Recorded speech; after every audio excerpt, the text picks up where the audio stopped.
Hello, folks. Welcome to another stream. I've been streaming a lot this past week. Been having like cancellations and all sorts of stuff for work. It's kind of sucking, but I can't really do anything about it. So when that happens, I go ahead and I start, playing a game like Techtonica. So which keeps me occupied. Let us actually go to the game screen. Yes, there we go. Good job. Good job, me. All right, there we go.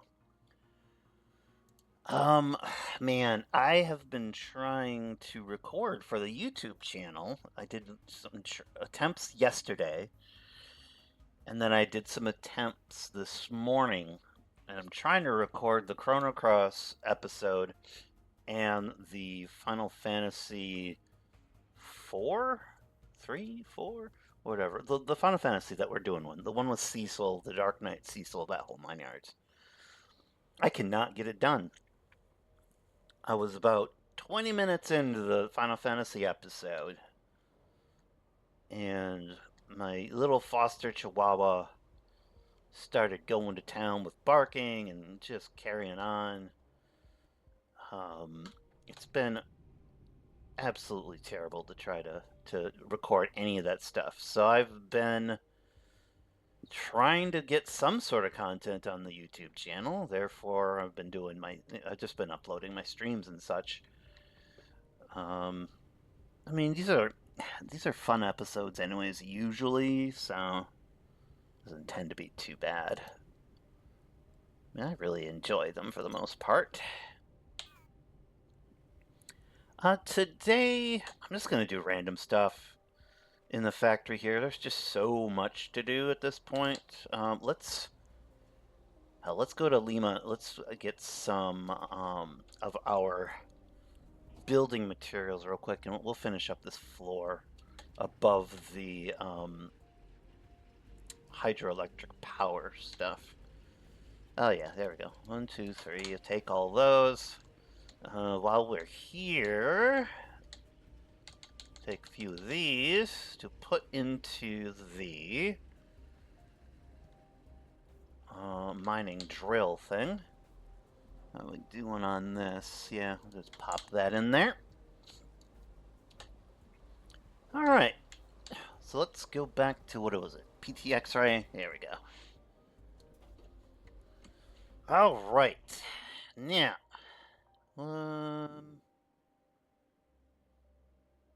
wrong area. PT X-ray is actually something I do want to work on a little bit later in the stream here. Maybe after we do some of this wall stuff, or ceiling stuff in this case. All right. Now, blink. Do do do do do do do do. All right. I tend to do this ceiling creation and such when my daughter is not around. She really does not like me covering up her view of the plants and such. It's like, it's not your factory, though, so... And the whole point of the game is actually to industrialize this entire area. So, yeah, it's a thing. I will not take out these hanging purple reddish things, though, because I do kind of like them. They're pretty. And add to the whole ambiance of the factory. So we'll keep that stuff there. Um,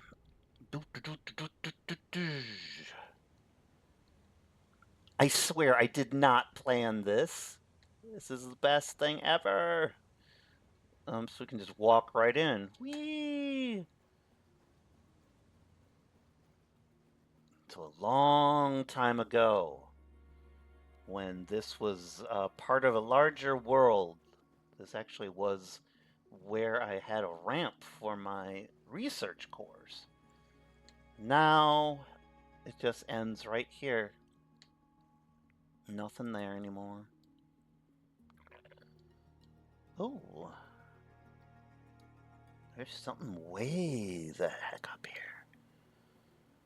Wow. Okay. How does one get to that? Interesting. Alright. We also have an iron deposit right there. Which I don't know that I'll take advantage of. I really kind of like having this as the dedicated power floor. Just because it says hydroelectric on the damn floor name, it helps me to remember kind of what's on each floor. Because if I don't have some sort of guide, it's going to be ridiculous. I'll likely completely forget what I'm doing. Alright, so this is... Oh, I remember where this stuff is. Okay. We're just above that iron deposit. So I now have a really good supply of BioBrick coming in from the PTX-ray facility. Excuse me. Which is cool. I didn't expect to be making it up there, but gotta drink some coffee. 1 second.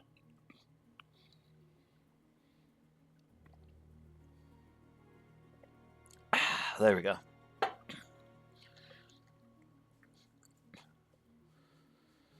Have a little frog in my throat.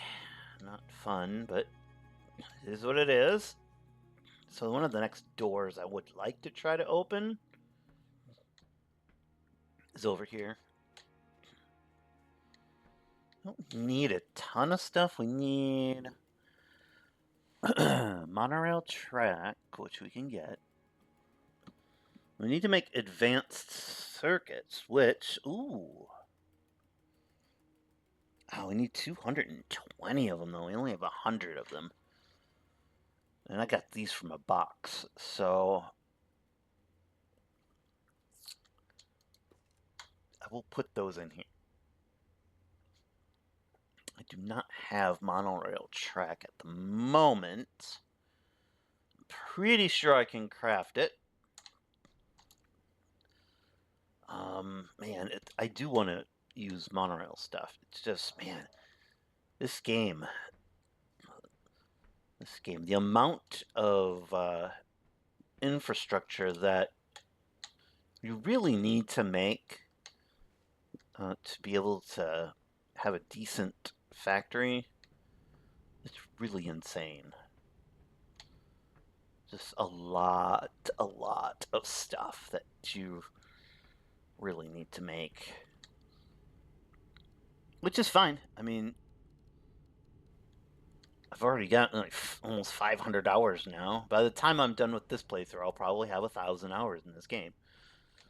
And this was like a $20 game, I think, when I bought it. It might have been even less than that because I think I got it on sale.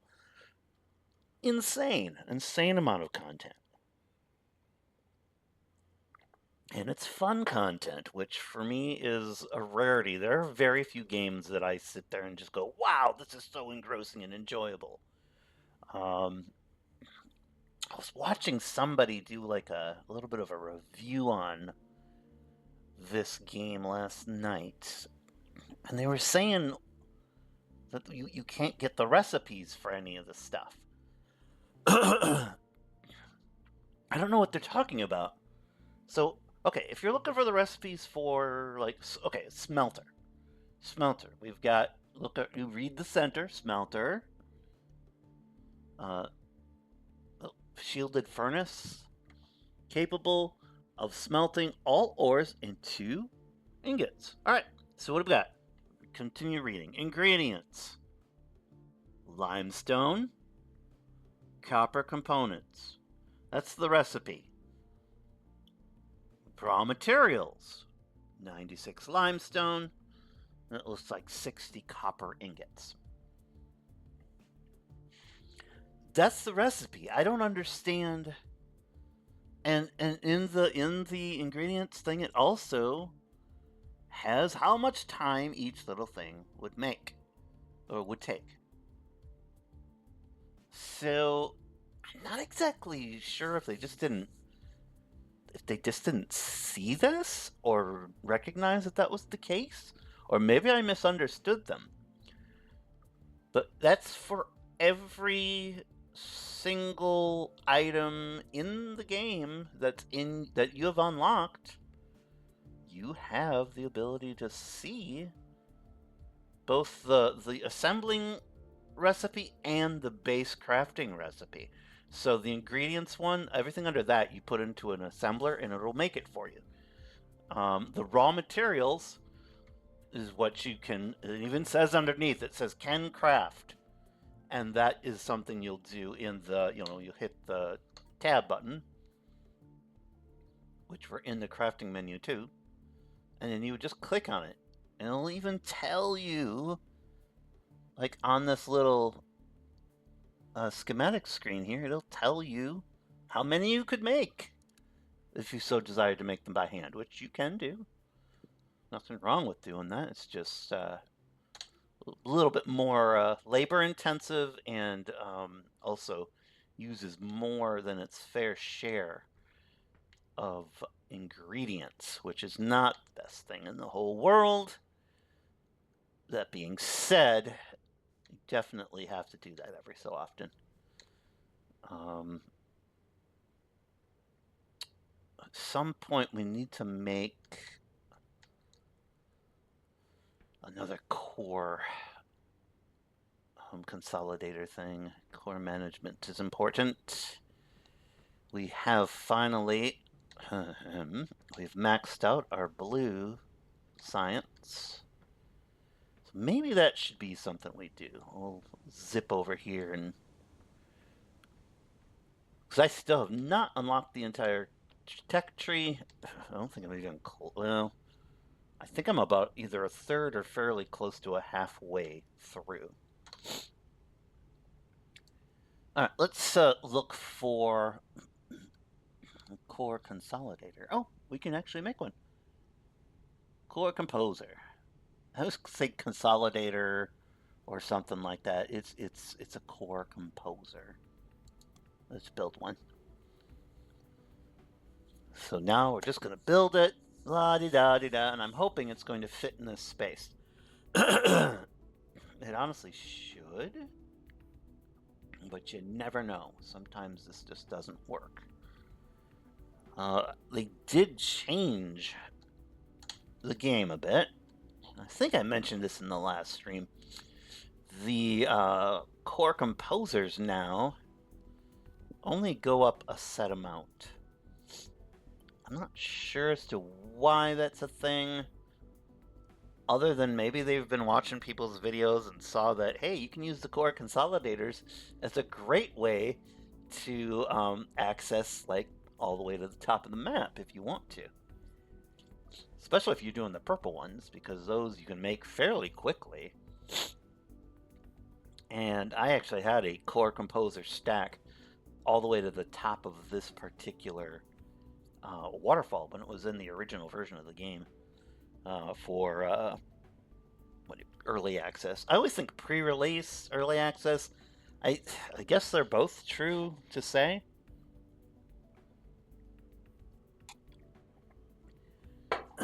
So I was saying, I've been trying to do recording for the YouTube channel, and so I got a little Chihuahua.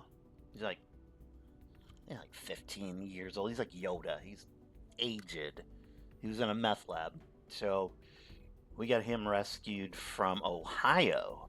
They carted him up to where I am, and my wife and such. So he's this old Chihuahua that was in a meth lab environment with other dogs. So they rescued the whole lot of them. So there was him, a couple of the Chihuahuas, some other breeds of dogs. So he's here. He's pretty much, he just likes to sleep. He's old and tired. That being said, we have two foster kittens that we have been trying to get adopted. And no one is adopting kittens right now.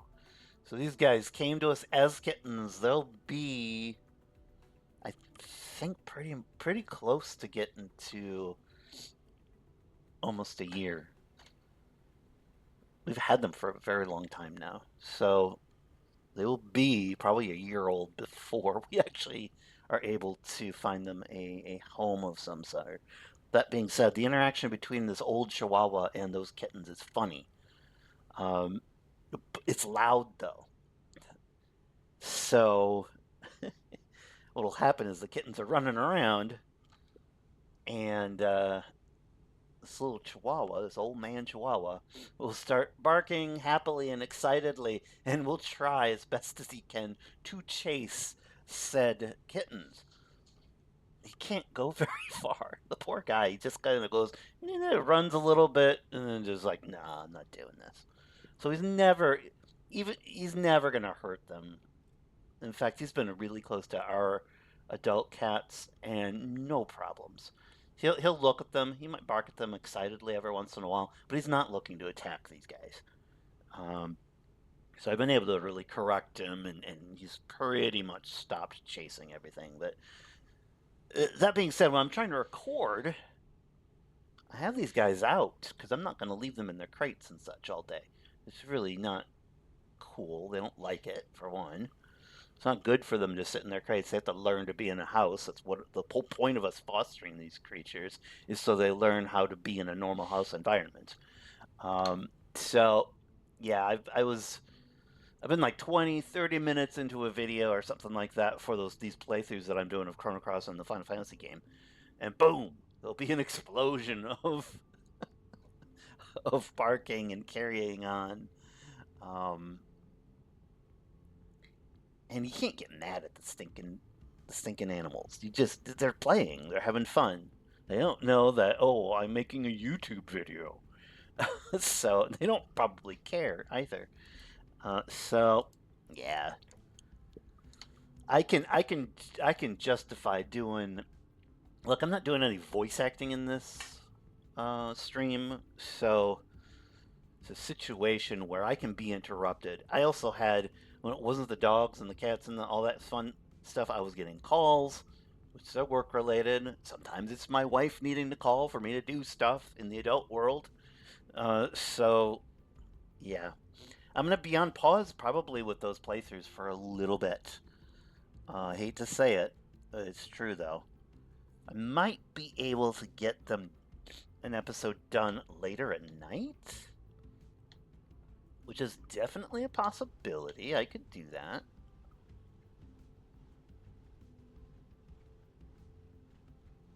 Come on. There we go. Okay, it is really hard to place this damn thing.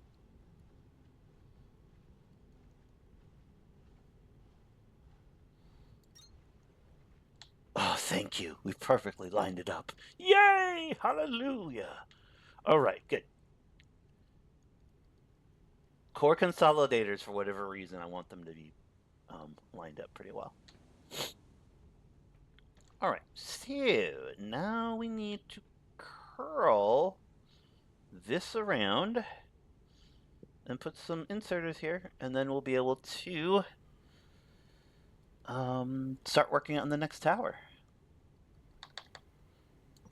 There are actually some way better places to place your core consolidator, or whatever it's called, the core thing, this deal.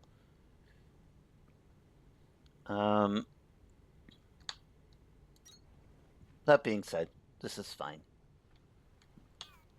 So it's nice to have them above the power systems and such. It just makes it work, and I'm used to doing it this way. I had this all set up in the early access thing in this area, and it just feels, reminiscent of that.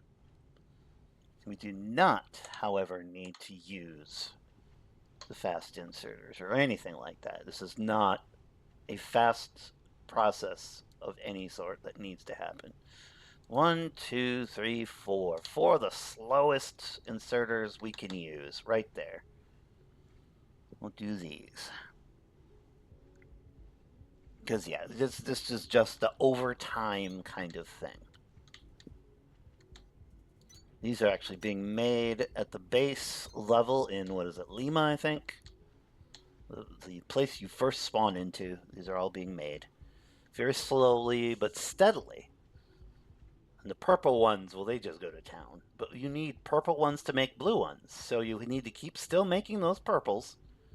And then that is combined with other things to make these blue. And eventually, I'm pretty sure there's going to be another tier of research cores. I could be wrong on that. I'm pretty sure there's going to be.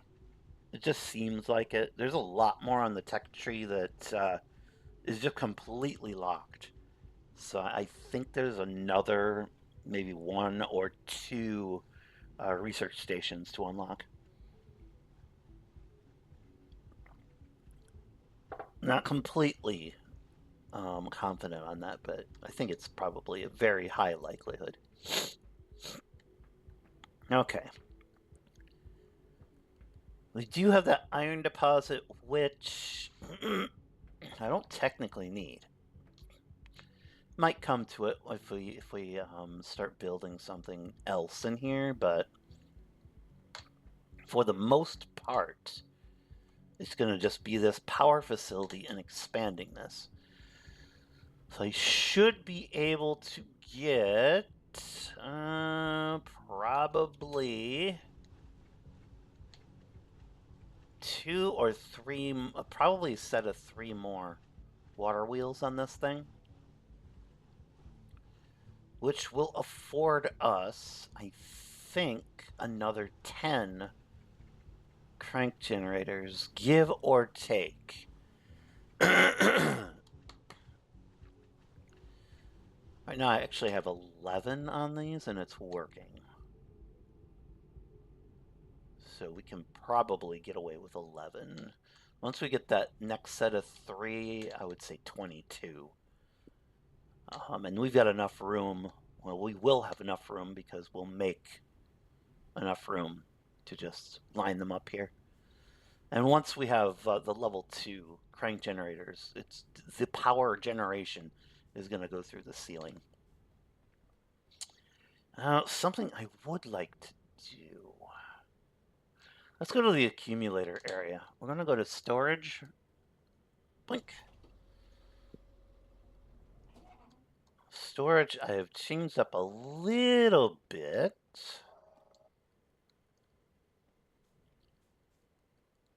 Started making my design a little bit. In the old build, this was similar to what I had. I had some kind of like a pillar thing, and there was a huge item bus that went underneath this walkway, and it was actually right in front or next to the Victor station, which was cool. It was a fun build. I'm gonna probably replicate it a little bit. That being said, you can't, well, I won't say you can't do it. Making a centralized item storage facility for all items, I'm pretty sure is impossible in this game. You can do it for each floor, but not for everything that you've made because I don't think there would be enough slots in each of the elevators to do that. That being said, I could be wrong, but yeah.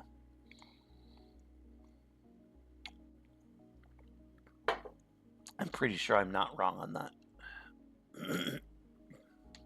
All right. So we can get rid of these.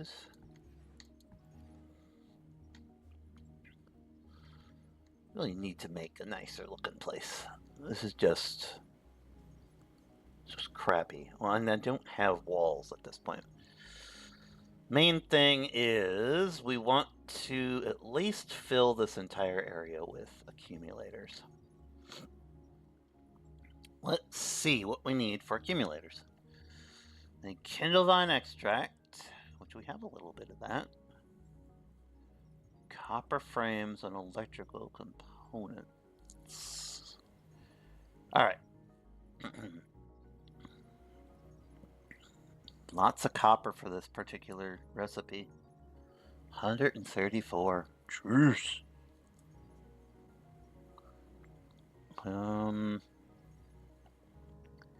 It actually might be better for me to create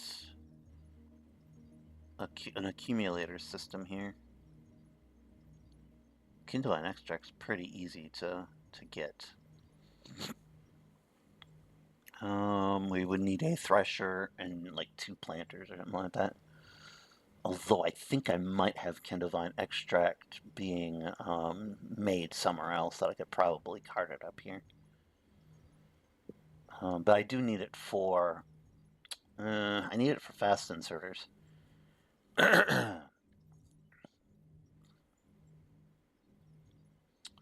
So copper frame doesn't take all that much to build. Let's just look around on the map here real quick. Let's see what we got.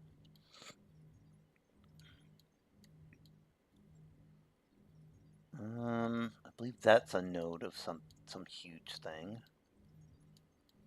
Do we have any obvious copper around? No, we don't.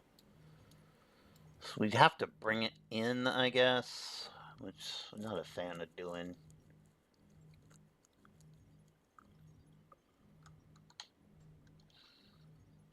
We can make these somewhere else. In fact, the main floor of the Victor station might actually be a good place to do this. And then what we can do is take that product and cart it down here, bringing it into this facility and into a box. Like right there. We could probably cart it under this floor, in fact. Because we're actually up on a little bit of an incline here. Let's just see if we can do that.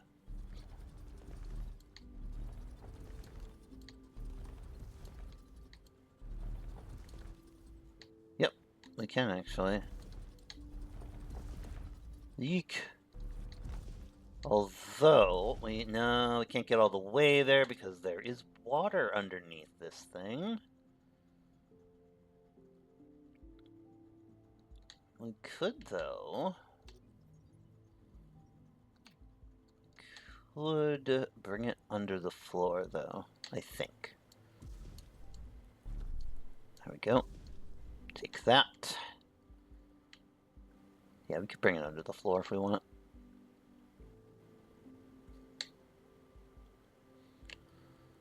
Oh, there is something I wanted to do. Let's do...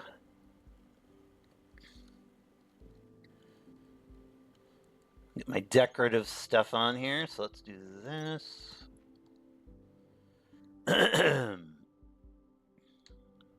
There.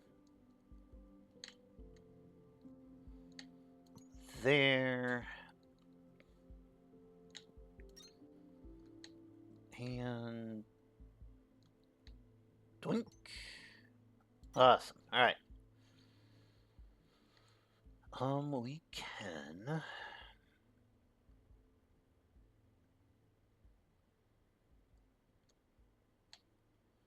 Probably just, put it through here.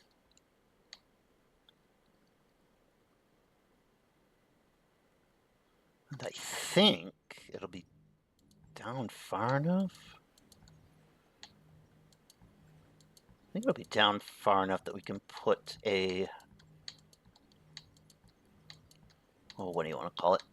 We can put the catwalks above this thing. So I think that'll work. Alright.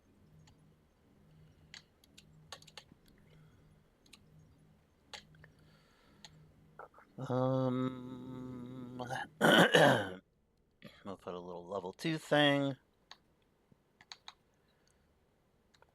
So this is level 3.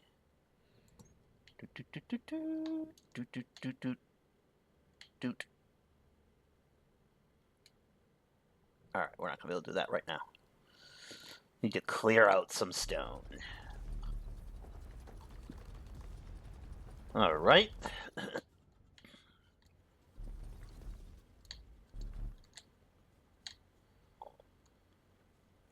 Alright, now it should work. Now it should work. Boink, boink. Excellent.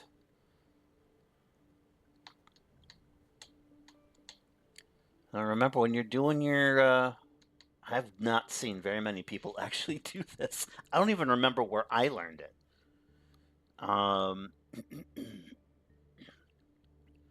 This R key is just invaluable. You do not have to build one line and build another and rely on the game to hopefully figure out what you want it to do. Because sometimes it will not figure out what you want it to do, and it'll be up proverbial shit creek without a paddle. Why is this not doing what I needed to do? Alright. Oh, I see why. I see why. We can make this happen. Obey me, game. Obey.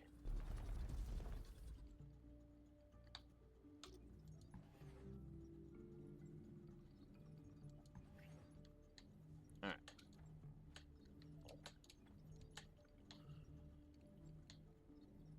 And we can actually be a little fancy now because I just crafted a good chunk of little ramps.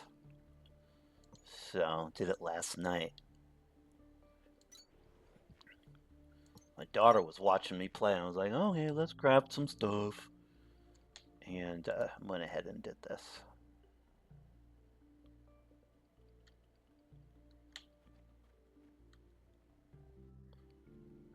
Alright.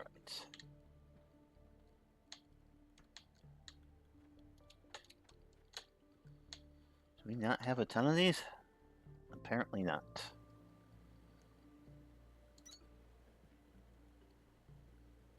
Alright. I thought I had more of those, but that's fine. I don't really have to put them on there. It's just for looks. Just for looks.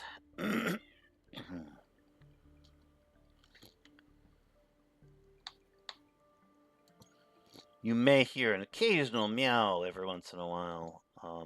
Those are my kittens playing.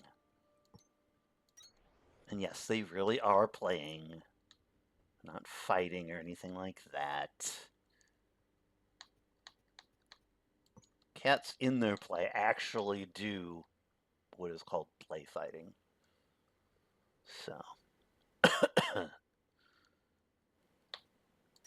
It's just their way of being. Alright, we're going to put a box here. Blink. And let's put a slow inserter here because we don't need something fast because we're just over time going to be making these things. Don't do a filter inserter, just a normal inserter. Here we go.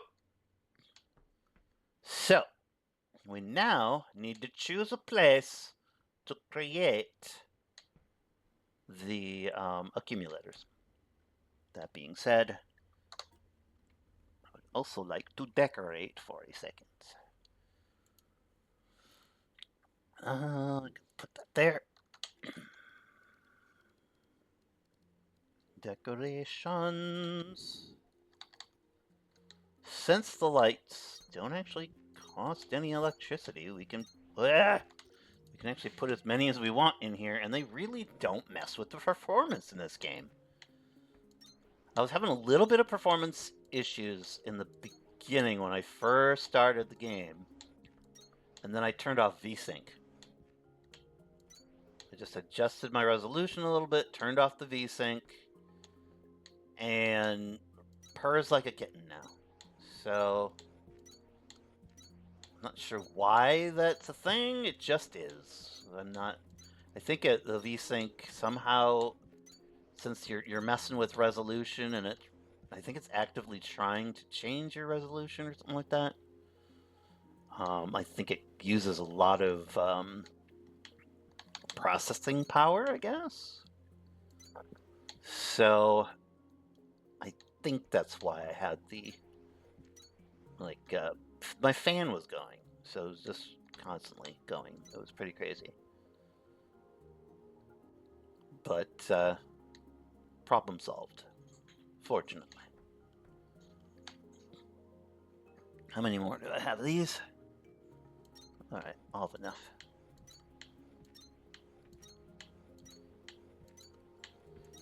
And there's no good reason as to why I'm doing this. It's just fun.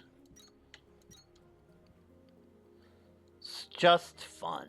And it's something I didn't do a ton of in Satisfactory. I didn't put a lot of lights and stuff. You definitely want to put lights in this game because it is dark as all get out. We're underground. So it is really nice to have some lighting stuff going on. And eventually we'll have colored cubes too. And those are pretty nice to have as well.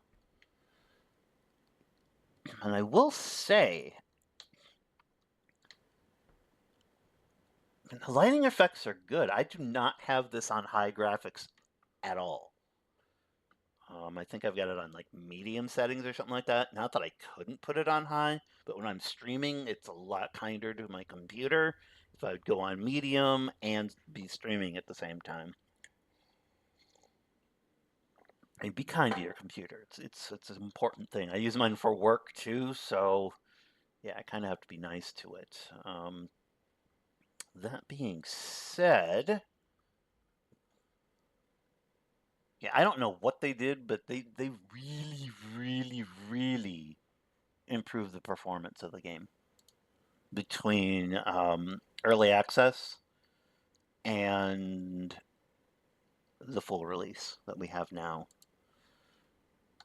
And I was playing just before they did full release, and it's just really, really good. So, yeah. I don't know who's working over there, but definitely y'all did a good job. Really proud of you.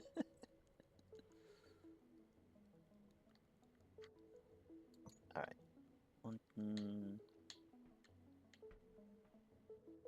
Oh, it won't do it that way. 2, 3, 4, 5,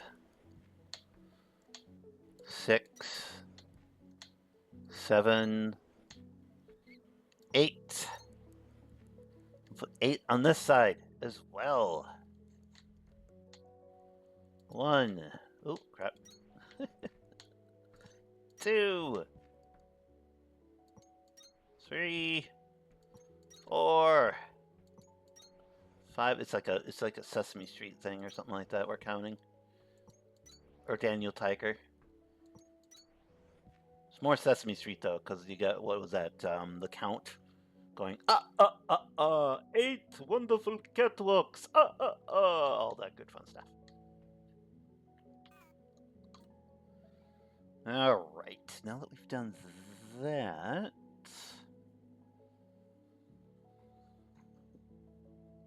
All right, we should be fine.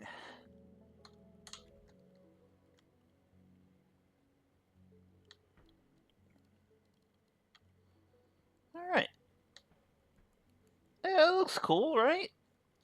I think it looks nice. I actually stole this idea from the game itself. Because some of the ruins actually show, especially these little wall lights, they like to use them as running lights, basically, in a lot of the little builds that they've got. And if you've ever rebuilt one of those little ruins, put all the lights back in, there's some really cool effects that they actually demonstrate for you, and you can use. So honestly, why not use them? Alrighty. So, let me think as to what and where I want to make these things. This is level 3. And we could make accumulators at like our base level if we wanted to. Let's just look around. Let's look around here real quick. Blink. We will look around real quick.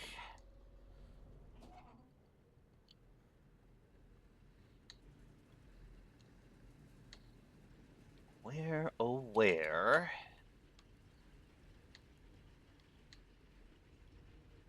I do know that I have a collection of... It might actually be in here.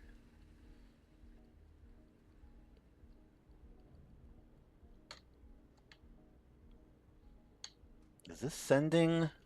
It is. Alright, this is sending stuff to already to our Victor place. Alright. What we will probably do is cart this over down to Victor, and we can put the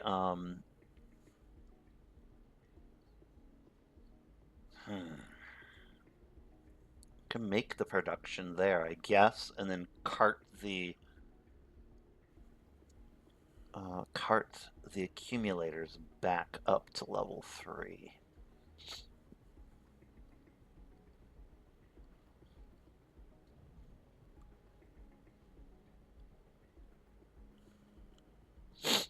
Alright.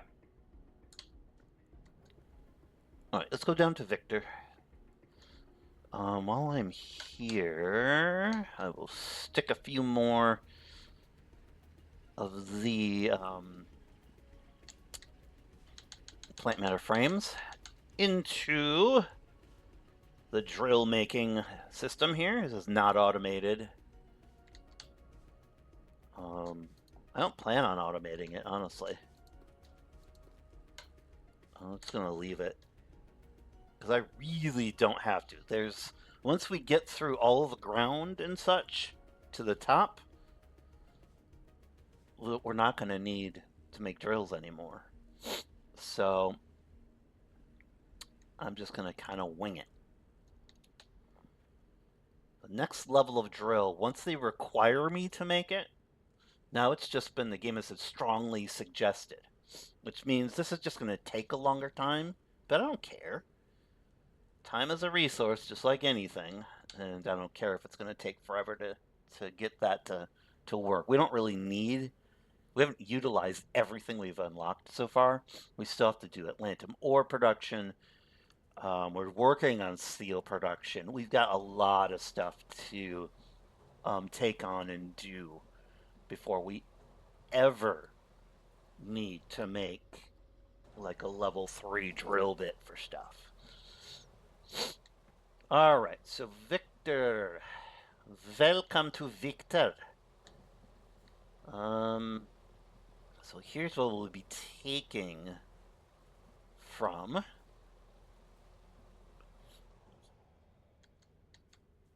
Man. Kind of set this up a little screwy, but what we can do is let's finish up a little bit of the floor here. Floor, thank you.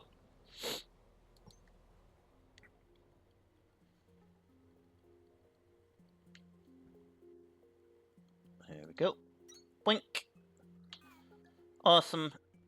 And we're gonna clear out this whole section of stone here so we can bring resources out into the main factory floor area, because this is going to be, it's already creating It's got one line of production right now. We're gonna put our production of. I think what we'll do is we can put the production of our accumulators on the same one as the inserters. We'll see. Let's get rid of this stuff first. Get rid of all this stuff. There we go. Thank goodness for the mole here, because this is like one of the better digging tools. It's definitely way better than a Minecraft tool.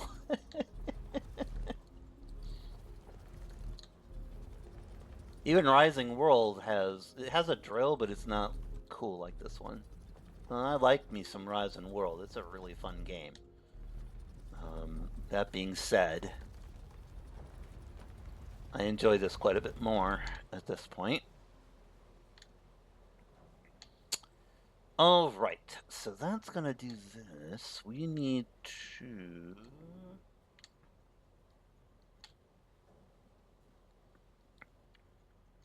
All right.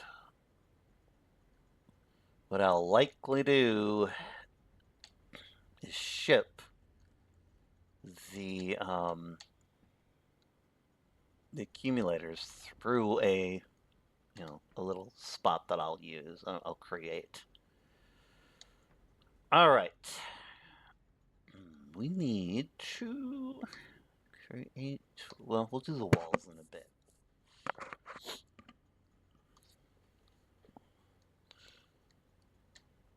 Man, the accumulators.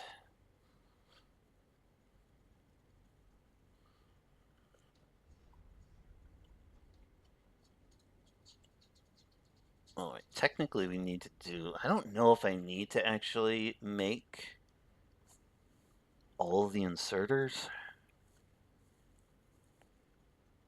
I use them sparingly.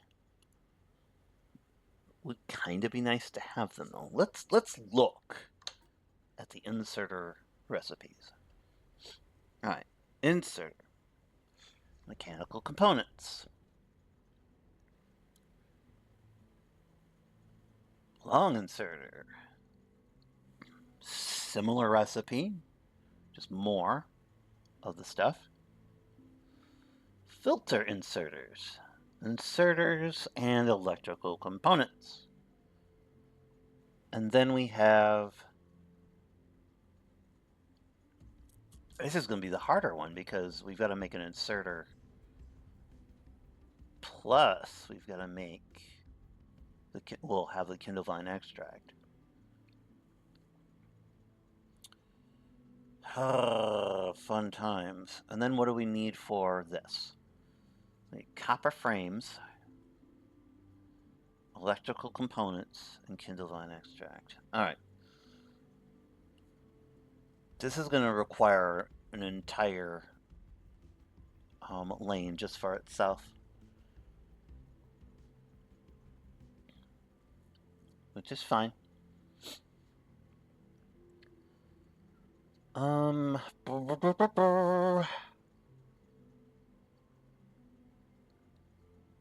right, let's look at.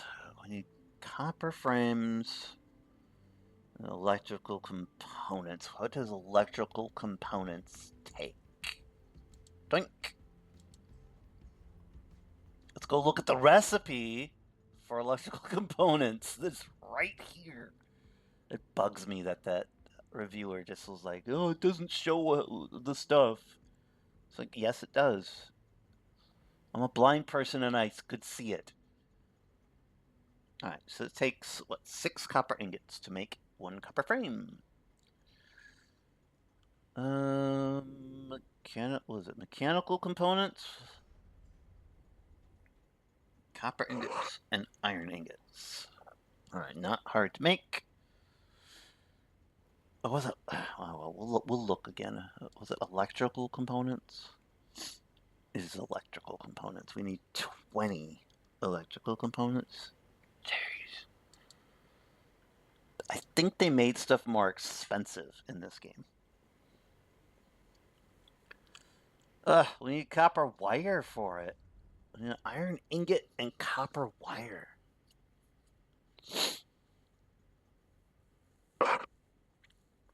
All right. So we need to make copper copper cubes or frames. We need to make copper wire. All right. And we need to make a whole hell of a lot of stuff. This will be worth it though, right? Yeah, of course it will be. Copper frames. Okay, electrical components.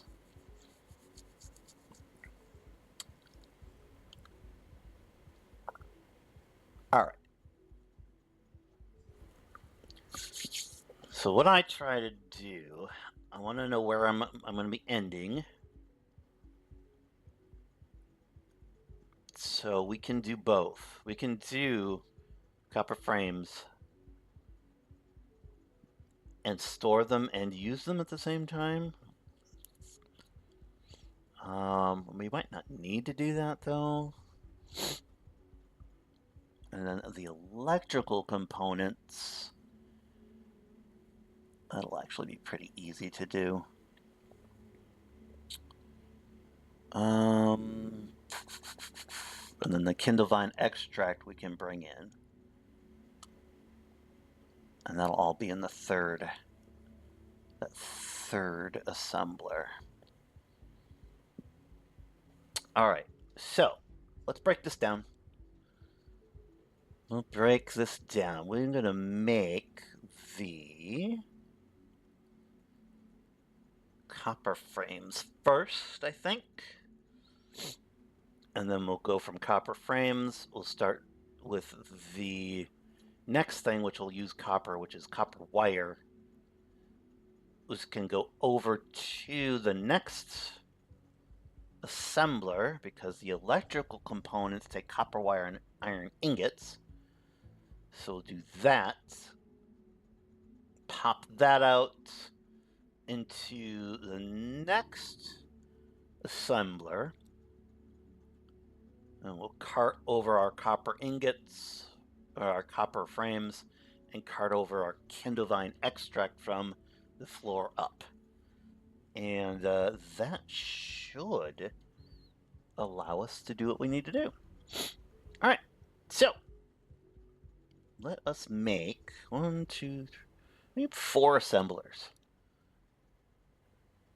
1, 2, 3, 4. I'm going to use the base level ones. We actually haven't unlocked the next tier of them.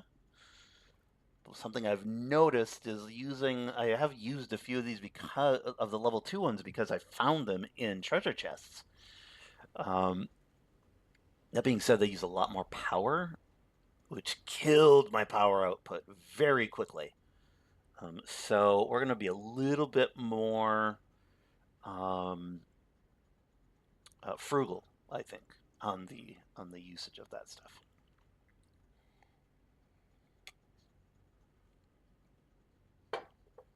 All right. We need copper frames. So let's put our assembler on. Do we have them? I think we do. Yes. Oh, those are some. We're not using assembler Mark IIs. We will save those for probably Atlantum production because it'll do it faster. Atlantum production takes forever. And it's needed in the level 3, the Mark III conveyor belts. So I'd rather use it for that than quote unquote waste it on the this little production that we're doing. So hey, Slice Mister, welcome, welcome, welcome. Just building away in Techtonica, having some fun with this game. Since it came into 1.0, I've been trying to rebuild my factory, and if you've played this game, you know that they've completely changed kind of how the game works. Not a bad thing, by the way. We've got levels and a main elevator, and there's digging upwards, and it's completely changed. So in the original pre-release or early access, I had a huge factory that just extended the entire world. So now when they released 1.0, well, my save wasn't obviously compatible, so that went bye-bye. And that particular factory, I think I took about 400 hours of work, so I was sad when that happened.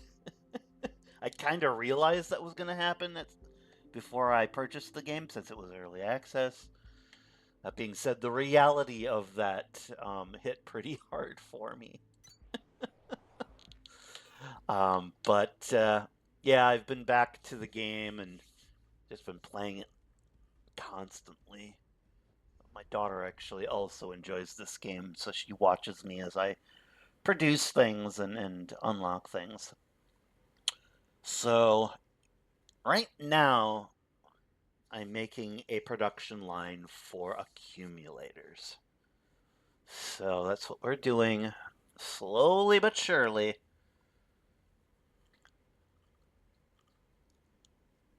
I am more of a kind of artsy fartsy kind of person. However, these factory builders are just off the charts amazingly fun. I used to play Satisfactory. Love that game. That being said, this game it caught my attention. The fact that it's underground and you're burrowing around and such makes me a very happy camper. So yeah, but I am definitely not an expert at this game or optimizing anything. I don't know. Um, that being said, I have a lot of fun with this game. So our little factory here does have access to copper ingots and iron ingots and a few other odds and ends here.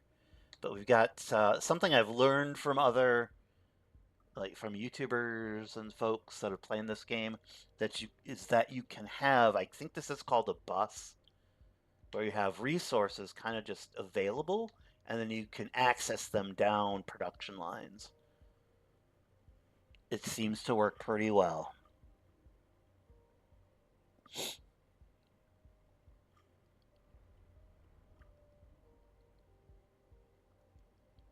You knew? Huh? Good, good, good.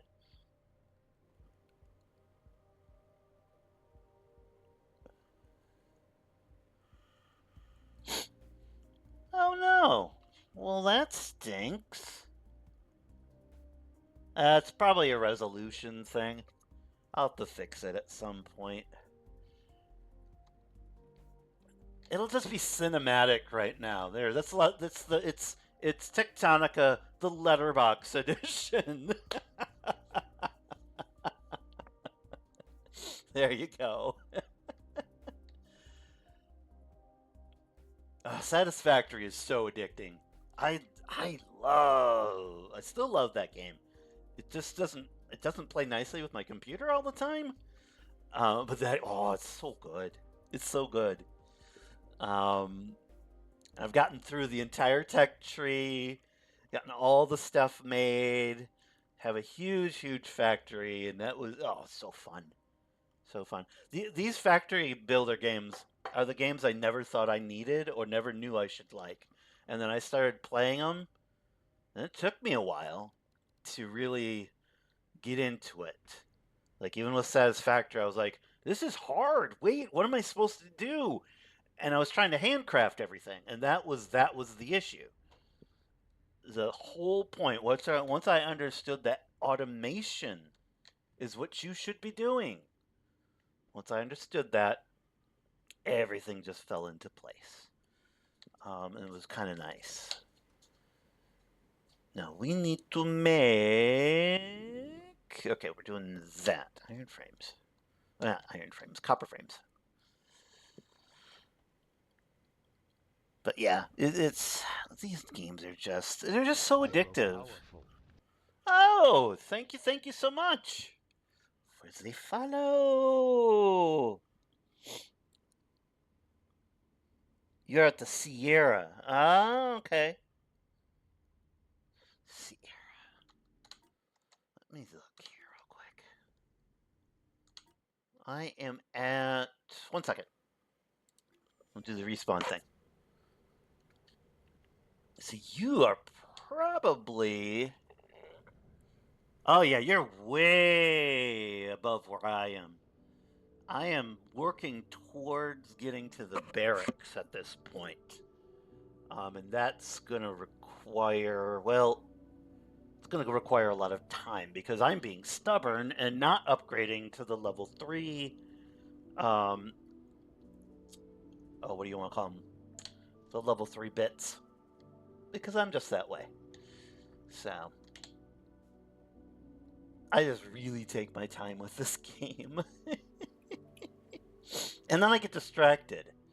Which is the artsy fartsy part of me, is like, I just get distracted fairly quickly by all sorts of stuff. It's like a squirrel or something.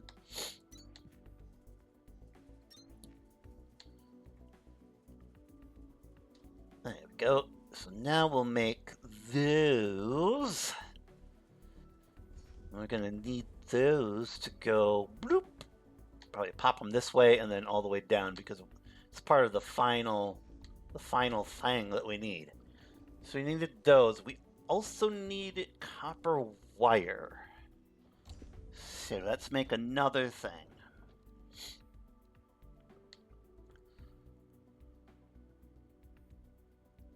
Alright, we need room to be able to get. This is one of the bigger tips I do have for not only this game, but for also Satisfactory, is you have a lot of room, so use it. You do not have to crunch everything together. And it's more important in this game than ever because of all the damn inserters you have to use. That was a huge adjustment for me when I was into this game and starting in the beginning, because I had not played much of Factorio, which uses inserters. So the whole setting up things to have space for not only the belt but then the inserter from the belt was a completely foreign concept to me. And yeah, that took a while. That took some big adjustment. It wasn't a bad thing. It was just I had never done that before. So, and I'd not played Factorio. I probably will never end up playing that game. I am actually really pretty low vision on stuff. So, when I'm trying to play something like Factorio, I did try to bring the resolution up, and whoa, actually that's probably the reason that we have black borders on the stream, is because one, I changed the resolution of the game.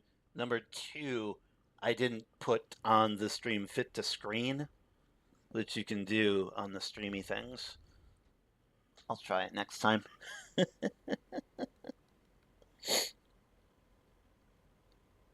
You're on 12. Oh, wait, you can press tab and look? Really? I didn't know that. Oh, I know you can look up there too at the upper left-hand corner, right? That's okay. Well, thank you for not spoiling the rest because I'm sure they've added stuff since since the pre-release, and yeah. All right, so we've got those being made. Now we need those get combined with iron ingots.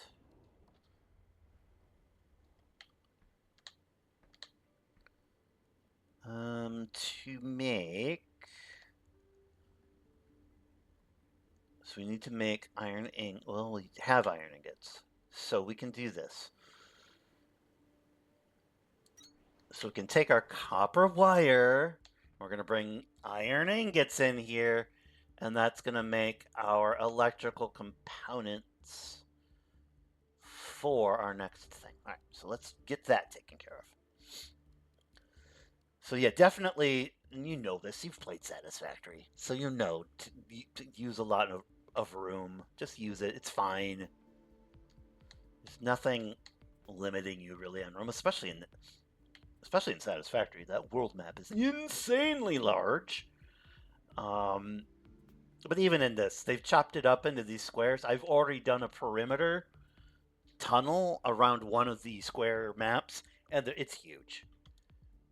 You can definitely probably use up all the space. That being said, it would take forever to do that. So yeah, do not worry about using space. Electrical components. There we go. Let's expand our little resource thingy. Good. And boink. There we go.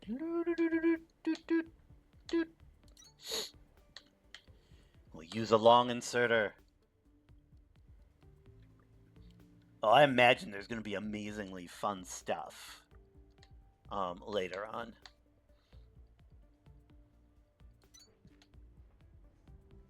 I imagine.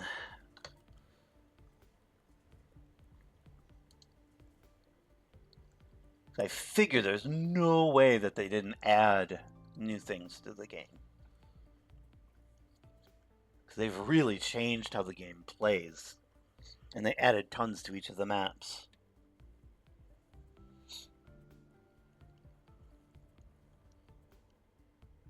Oh, really? Has all the words? Wow. Oh, you meant press T. Okay. Good, good, good.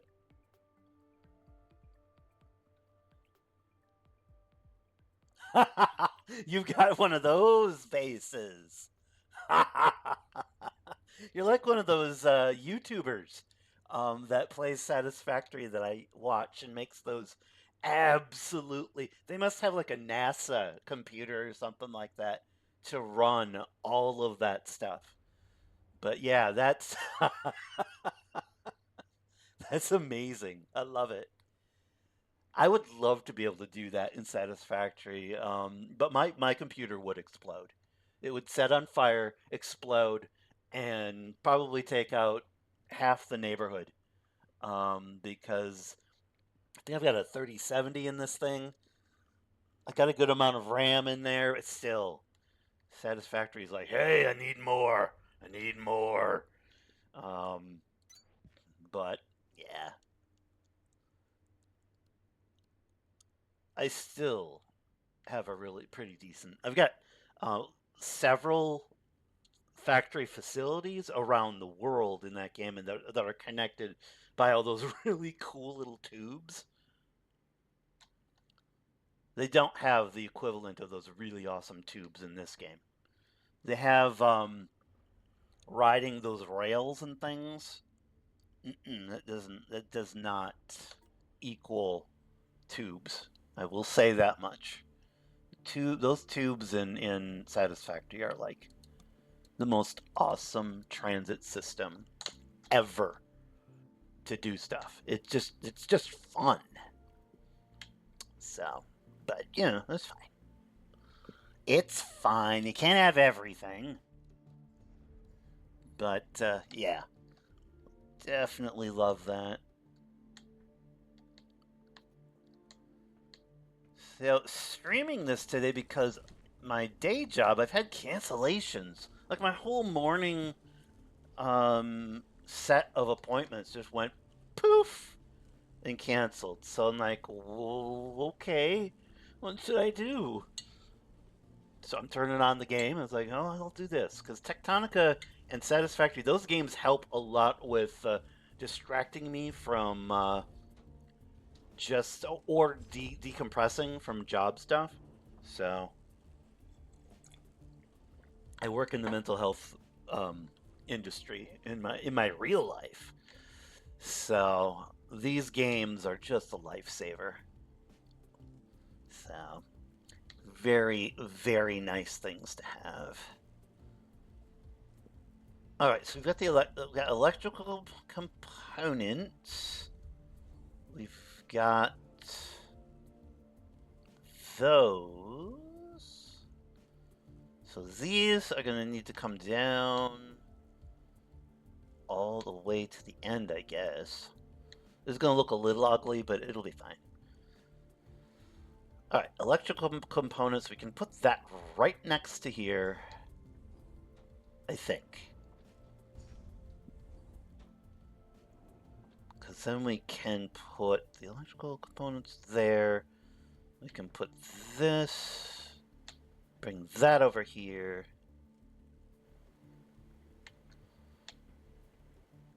And boop. So we just need to have that iron go to there. I actually don't need this to go over here.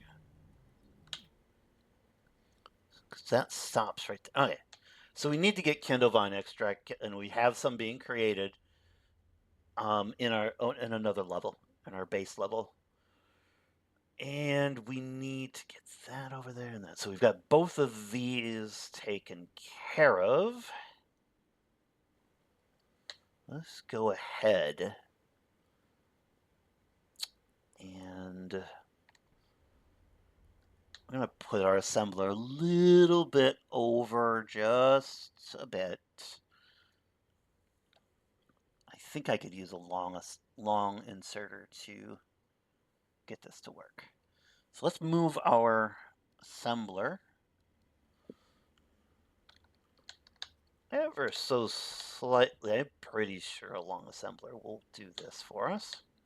Or not a long assembler, what am I saying? An inserter. All right, we are wanting to make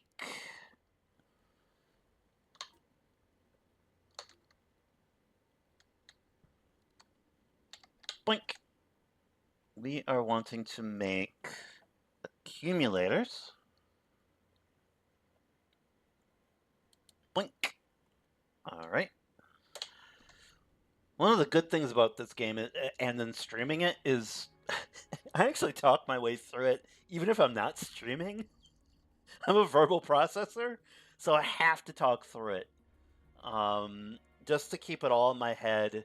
I've used my whiteboard on the wall to do little graphs of all the various resources and such. Yeah, it's a thing. These games, I've said this before, these games take over your life. Not a bad thing, it just is a reality of these. All right, let's get 4 long inserters. Boop. Well, it is really nice to have folks in the stream. By the way, do you stream? If you stream, I'd like to, especially if you stream factory games, I'd love to return the follow as well, because I love watching people play these games, and these games only really there's a niche of folks that really enjoy watching and playing these games. I am one of them. This is not everybody. Some people think this is like watching paint dry. And I suppose it could be. But I try to make it as engaging as possible, and then it's one of the reasons I like to talk through everything I'm doing. And I try as much as possible to talk about stuff as if you're coming to it for the first time. So if people have questions, you can ask. I might not have all the answers. In fact, I know I don't. That being said, I will at least try to explain why the heck I'm doing stuff. It doesn't always make sense, and a lot of times there's a better way to do it. In fact, I would say probably 8 times out of 10, there's probably a way better way to do stuff. But it's fine. All right, let us bring our. We're gonna bring our little copper frames over to here.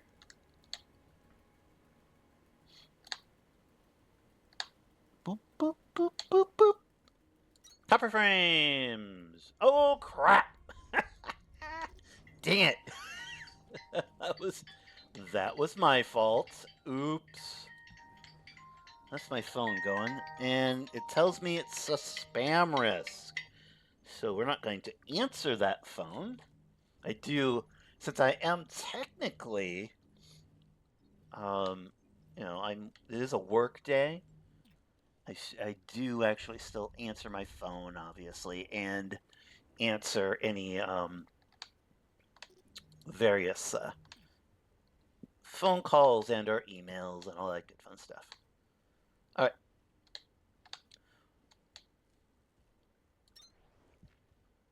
There.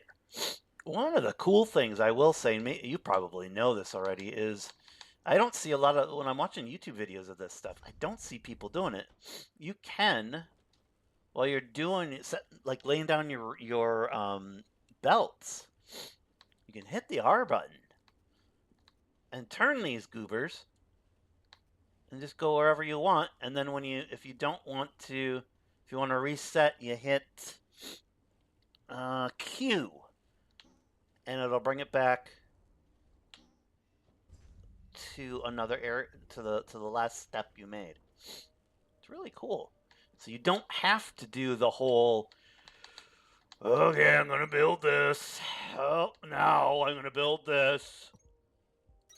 And do it that. I mean, it works. That works. It's just faster to use the rotate button. I don't remember I know where I learned it from. I learned it from the devs because I used to watch they don't stream very often anymore, but the Kowloon company, the folks that make the game, they actually used to stream it. There's this cool gal that was their kind of the face of the company, and she would stream a lot. And she was really cool. She ended up, I think she left the company for another job or something like that shortly before the 1.0 release. But she would talk about how to do things and stuff. It was really pretty awesome. I wish she was still there because I really enjoyed her streams. She was smart as a whip and just had a lot of fun with not only this game, but apparently she was one of those peeps that actually likes factory builders. So she played a lot of other factory builders as well, including, Satisfactory, Factorio, Foundry. Man, there's a few others. Those are the ones I've played, though. Foundry is actually pretty cool. Well, I've played like Beltmatic and some of those top-down ones, where it's a little bit, they're simpler factory builders, I guess. In the fact they don't have as many. Oh, Shapes. I've played Shapes too. I played that with my daughter. She got a little frustrated with it. I have to teach her. She's like 9, so I've been teaching her, especially in games like this, to Just experiment, have fun with the darn things, and especially with these games, you can destroy whatever you build and then rebuild it. So there's no risk or anything involved with it. It's fine. So you don't have to go, well, I screwed this up. I've wasted my materials. And, well, you probably, maybe, I suppose you could say you've wasted your times, but you still learned not what not to do necessarily in a setup. So, so we're still producing a good chunk of just um, fuel, but I am transferring over to biofuel at the X-ray facility. But every so often I come back up here and I take a few of these. I don't have this automated because I'm lazy. I don't want to automate it. And I do this, boop, and it makes some level 2 stuff. So we'll slowly but surely get to the next area. I'm not in any rush. I've been doing a lot of other stuff. I'm good at my hydroelectric plants. Oh yay! We got the cheap viewers. Thingy thing. I could be famous. Nah, I'll be fine. I have no illusions that I'll ever be like some famous streamer or YouTuber or something like that. It just the likelihood of that is almost equivalent to becoming like a professional basketball, football player or something like that. The just the statistics on how long and how difficult it is to be like discovered and people actually like your content, and yeah, it's crazy. So,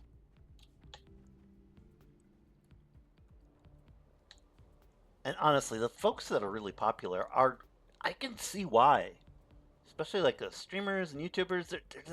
They do really great editing. They've got good personality on screen and such. They're making amazing stuff. There's not, it's not a like a that they don't deserve to be, um, you know, having the success that they have, especially when it comes to these kinds of games. Everybody that's playing these and is really popular, yeah, definitely deserves it. They're doing great things. Here's my couple of my research towers. They changed these research towers. They used to. I said this earlier in the stream. I think I probably said it yesterday too. These research towers used to go all the way as far as you could clear out. Like I had a research tower that went to the top of this column of water that's coming down, this waterfall thing. It doesn't do that anymore. So there's actually a limited space as to what they're going to do. I'm not sure exactly why they did that. There might have been a way to glitch maybe through the ceiling. I don't know. Doesn't really matter. All I know is you can't make them insanely tall anymore. Sad face. Ah, I'm getting confused as to where I'm going. All right, I wanted to bring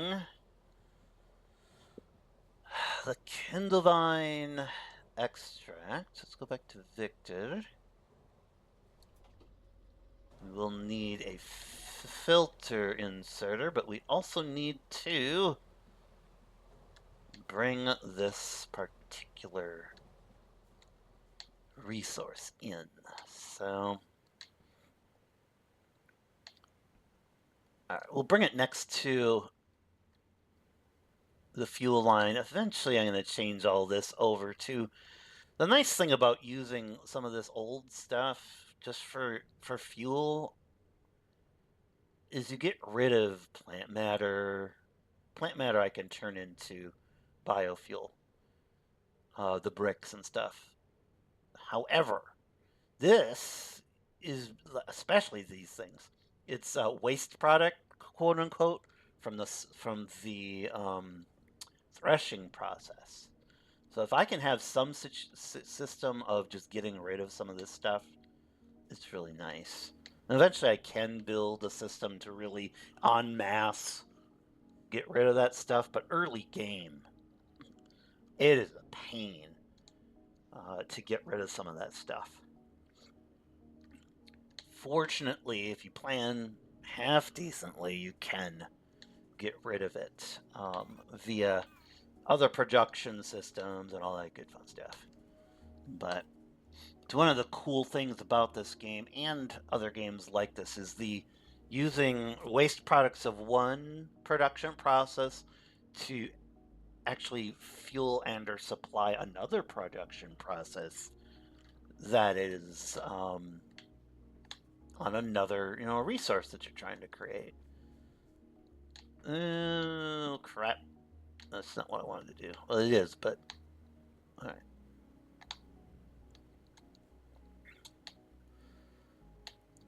I will say, yes, I could use the monorail system, but I really like to have all these belts and stuff. I like what I think is called the belt spaghetti. I do kind of like it. Not gonna lie, it is. Especially when you're watching it all go, it's just, I don't know. There's a weird like joy to see all of these. Like once it's all going, it's just cool because there's all these colors and patterns and stuff. It's just really fun. Um, which I'm preaching to the choir, obviously, I know, but still, it's just really, really, really fun to have that all happening. All right, let's do 4 fast inserters. We'll get those inserting stuff. 3,109 purple cores. That's not surprising, as you've unlocked up to the highest level, so I would imagine it will take that many. I'm a good chunk of hours away. I will ask you this: if um, is there, and you can go ahead and spoil this for me, is there another tier of production cores? We've got the purple and the blue. Is there like another one, like a yellow or a white or something like that? That I have to be ready for or something like that? If that's the case, I can set up for that. All right, we're not going to need all those. They make 2 every time, I think. Yeah, they make 2. All right, good.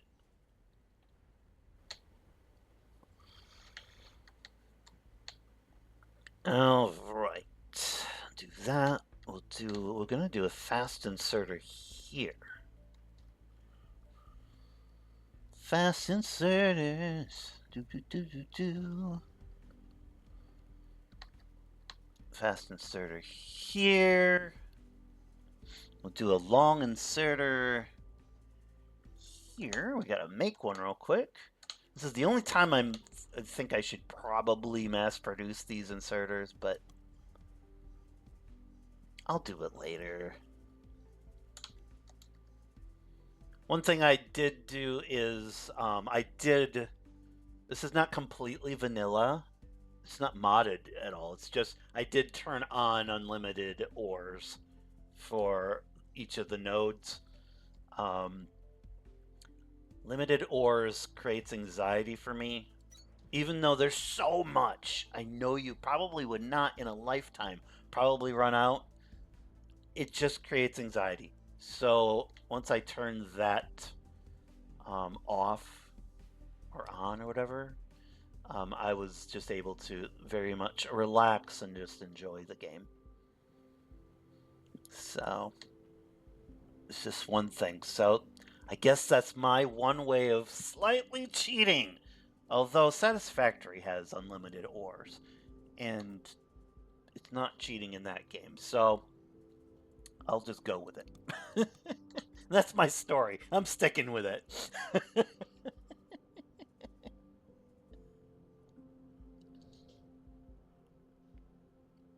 Press Alt.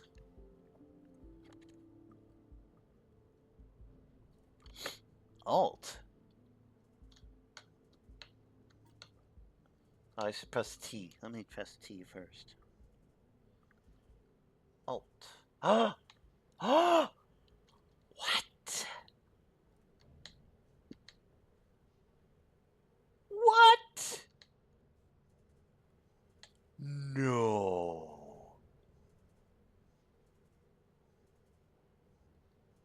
No way.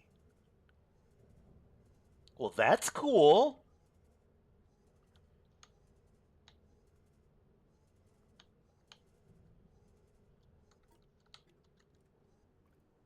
That's super sweet. Okay. Thanks. That's pretty cool. T. You wanted me to hit T for whatever. Ah, there you go. But on a tech tree, does it say? Oh, yeah. T. Tech tree. Yeah, I've got 14. I've got a minuscule 1400 purple and 938 and some change other. These. Oh, never mind. I can answer my own question. There are two more levels of them. Oh, lovely. Cool beans. Well, that's cool. I really like that. So I can see what's on each little line and such. Sweet. All right. Now we need to. I think we've got our filter inserters made. Blink. Fast. Filter. For the longest time, when I first started playing this game, I did not really understand the use of the filter inserters.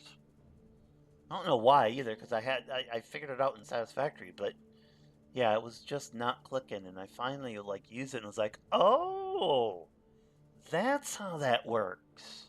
Okay, and my world was opened up to the vast possibilities of sorting things in my production inventory.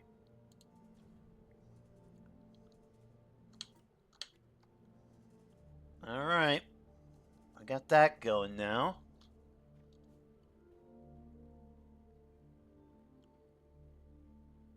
So we have now created a production line for. We'll see if it's going to work now. Get that Kindle Vine extract over here. We'll see if it'll work. I'm sure it'll work. And then we're going to put our little box for our stuff. We'll put it right here, or probably right here. Because eventually, I'm going to kind of close up some of these things and have my, behind the scenes production lines. But it'll be like a nice little item sorter. So I say, make a lot of space. You might not think it's a fun idea to have these little things all sorted into nice boxes, but when it's all complete and done, it's really nice to be able to just come down to a factory area and go, oh, okay, let's do this. Now, are we going to use level 1? Yes, sometimes we will. Level 2, and then level 3 will be up here eventually. I find it to be helpful. All right, for right now, we're not going to hook these up because I'll be able to store these. Oh, why is the output full? Why are we doing so? Oh, output's full on this. Output full on this. Oh, we're waiting for. Yep, We're waiting for the Kindlevine extract. Okay, we can do this differently. We could bring the Kindlevine extract around. How much does it take? How much does it take? Let's look. Takes 20 Kindlevine extract to make one accumulator.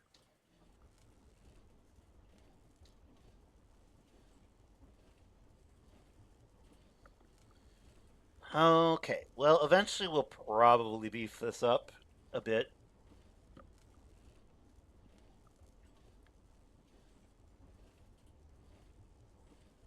I usually make these production lines just that it's not necessarily for speed, but the long haul. But this might be a little slow.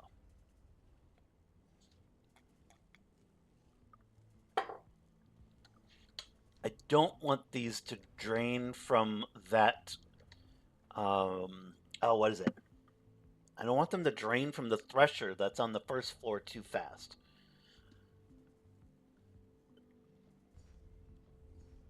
But I do need it to drain half decently because it's also that thresher. It's creating this stuff for us, but it's also creating plant fibers to make plant fiber frames for something else on that floor. So, yeah, it's crazy. It's craziness. When the original game was, or the early access was out, you just had to think about production lines like in and amongst your one huge map. Now it's like, okay, I can be making stuff on one floor and then cart it to another floor. So there's this. It's almost like if you're a Star Trek, if you're a Trekkie, there's something called three-dimensional chess in that show. And instead of just having the one plane of chess, it has multiple tiers that go up. So you are having to think not only about your horizontal progress, but this vertical movement as well. So that's the closest equivalent I can make for this game.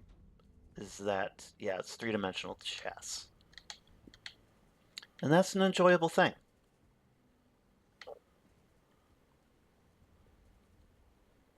All right, I think I'm gonna string this over just because.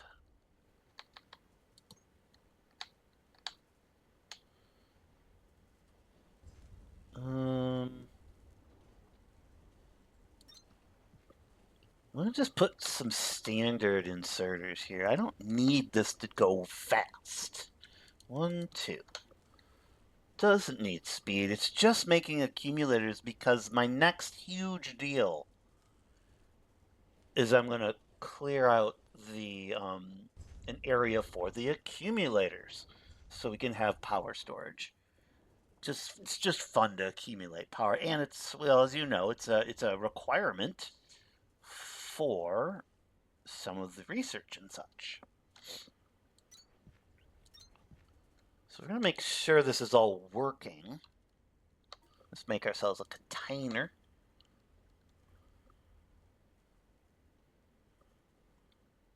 Blink.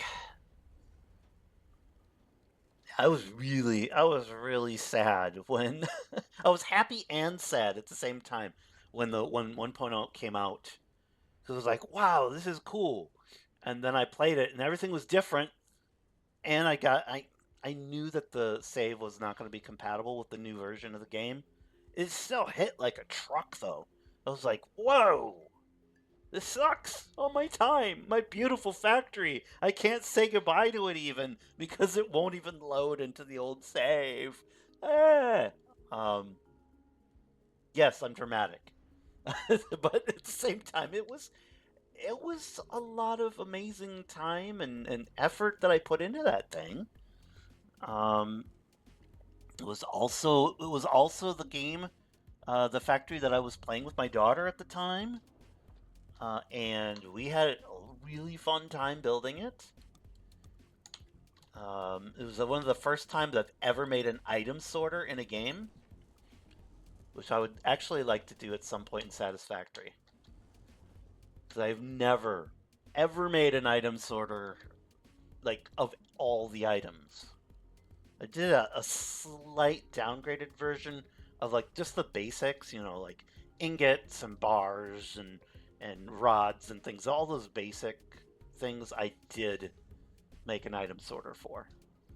But some of those top tier items for the elevators are like, wow, just off the charts resource intensive.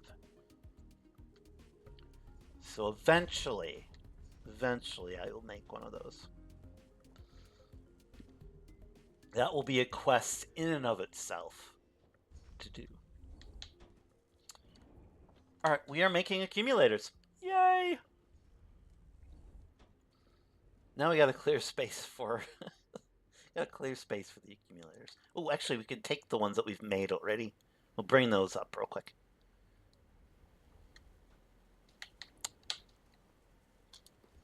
Well, and I spend so much time in these games, eventually these all fill up. Once this fills up, I can put boxes in front of each of these, and then we'll have a spot for the cubes. I just, yeah, they're copper frames. I always say cubes, and it is a cube, but still.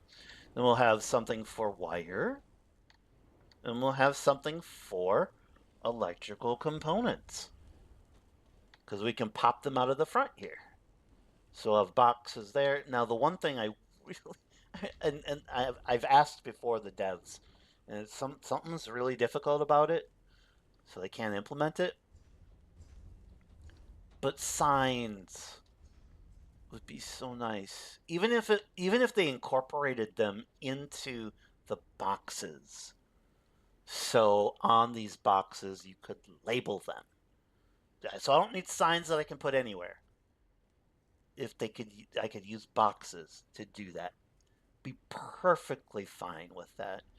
I don't know if they could. They would just have to. Well, they would have to modify the model of this deal and have some sort of interactivity for the labeling of it. That's probably really hard to do. I'm not a programmer, so I have done the world building for one game. It's on Steam. It's called Gnomemancer. Top-down little action loot grinder kind of RPG kind of thingy. It's a pretty silly game. You're a bunch of lawn gnomes, and well, you're like little warriors and stuff that you summon lawn gnomes. Fun little game, but yeah, I did that, and then I did a mod for oh, what was it? Legend of Grimrock 2. So I have this really large 10 level plus the boss level mod for Legend of Grimrock 2 called, I think it's Wizardry Shadows of Madness. Made it a long time ago. But that's really the only like game building experience I have, is that kind of stuff. So I don't know what it takes to really make, change a model and create some interactivity with it. I mean, I know some game dev kind of related folks, but I am sure, but what I've seen of them doing things and making things happen, the game development is a lot harder than we give it credit for. So, okay, while I was gabbing, did I actually take those accumulators out of that box? Like I said earlier, squirrel. Yeah, I did take them, but let's take those. They're actually being made pretty fast. I think I set up it was like 400 accumulators. We don't ever need 400 accumulators, but maybe, you never know. All right, let us go to. We have the accumulators right now on storage level. Storage level. I'll pretty this up later. Sometimes I make decorative things. This is one of the fun little deals. These little lights, these little wall lights, they don't cost any electricity or anything, but they're fun to put under these grates. And they do this actually in some of the ruins you'll find. That's how I started using it. Is like I actually rebuilt one of those ruins just to do it for funsies, and I had replaced all these lights and then the catwalks and stuff, and this is what happened. It's this kind of underneath, almost backlit kind of deal. It's fun. And this is an homage to my original power facility. That I think it was 3 pillars on each side, and was 2 or 3 floors. It was crazy, but yeah, here we are. So eventually, when we're making those accumulators, we're gonna cart them. We could cart them in here if I wanted to. We'll see if I do that. I do have the line already ready for it, so I could do that. There's really no need to, but it might be fun. We need room though. We need breathing room in this area. So let's get our accumulators and we'll place a few of them. One of the things I did. Oh, oops, hit the microphone. One of the things I did. What was it? Last time I set these accumulators up, is I wasn't as careful as I should have been in placing them. You can get between these on a 2 block ratio. 2 blocks. If you do a 1 block, I'm too wide apparently to get through a 1 block space in this game. Probably was sitting around eating the, underground mushroom food somethings that they have here, I imagine. So, yeah. That's a thing. So you should place them 2 away from each other. Unless you want to get stuck. And that's no fun getting stuck. So just do it that way, it'll be fine. Now that I'm thinking of it, I think I might cart those things over. Well, maybe. I do have to make some monorail rails for an achievement, I think. Well, not only an achievement, but there's a door I need to open. That is one of my things that I am lazy with, is opening a lot of the research doors, which is stupid because a lot of the really good research is in there. But yeah.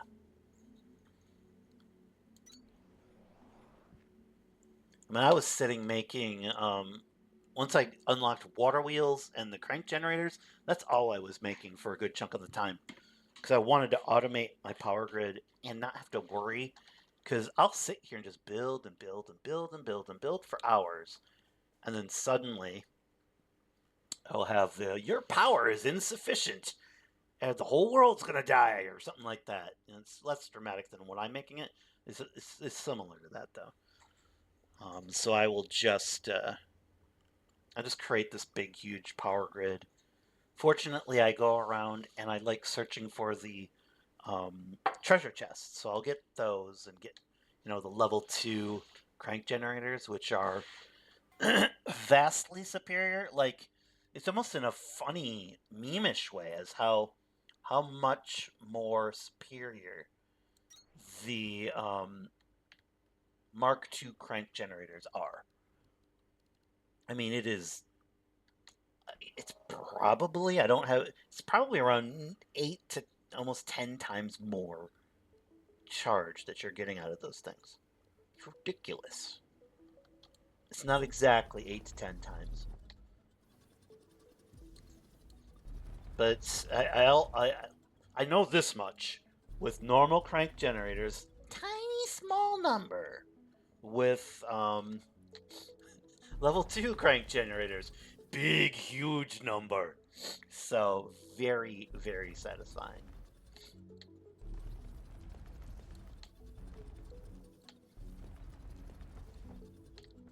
Well, I used to stream Satisfactory a little bit as well. And it's a fun. It's as fun as this to stream. This game just runs better. So when I'm streaming this game, I can do this for hours, and my fan doesn't go kind of thing. So if I can figure out a setting at some point, or get a bigger computer, which this computer's a couple years old, so eventually it's going to be a thing where I'm going to need a new computer, both for work and for doing what I do. But yeah, if I get something like a NASA computer or something like that, I will likely stream a little bit more of that game, because that would be something that I would like I was saying before. I could make like an item sorter for all the stuff. That would be an amazing like quest to do. So I'm sure I'm not the only person, because I've seen them on YouTube, of thinking that that's a great idea to do as a like a series or something like that, or a goal.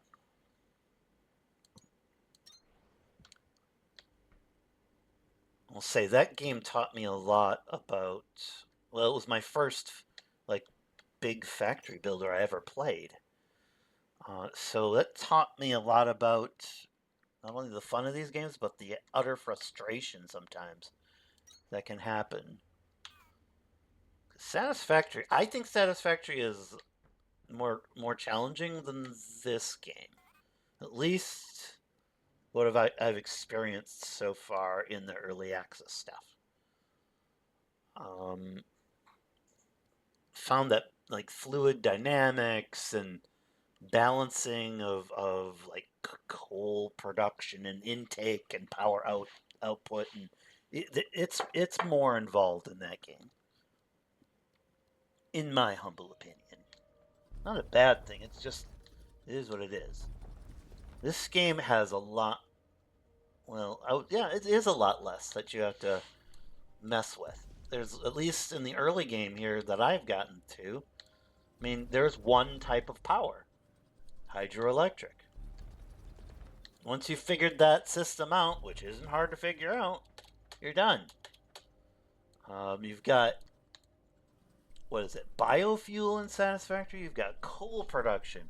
You've got fuel oil. You've got, I don't think they have solar. That'd be kind of fun if they did. They got the nuclear power, which I've never taken the time to mess with. Um, yeah, I just have never had the desire or the need, for that matter. My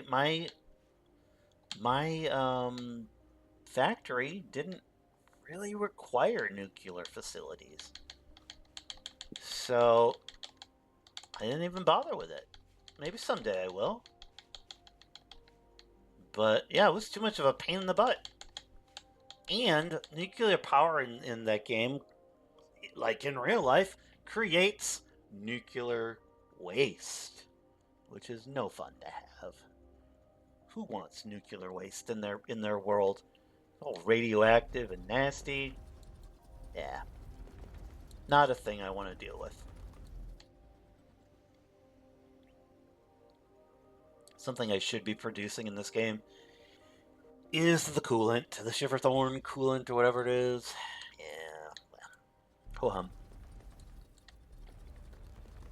Just not doing that right now. It's not on my list for today.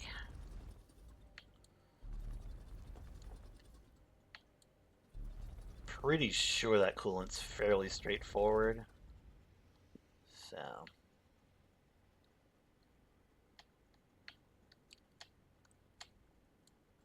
Come on. Alright, gotta wait. Gotta be a little slower.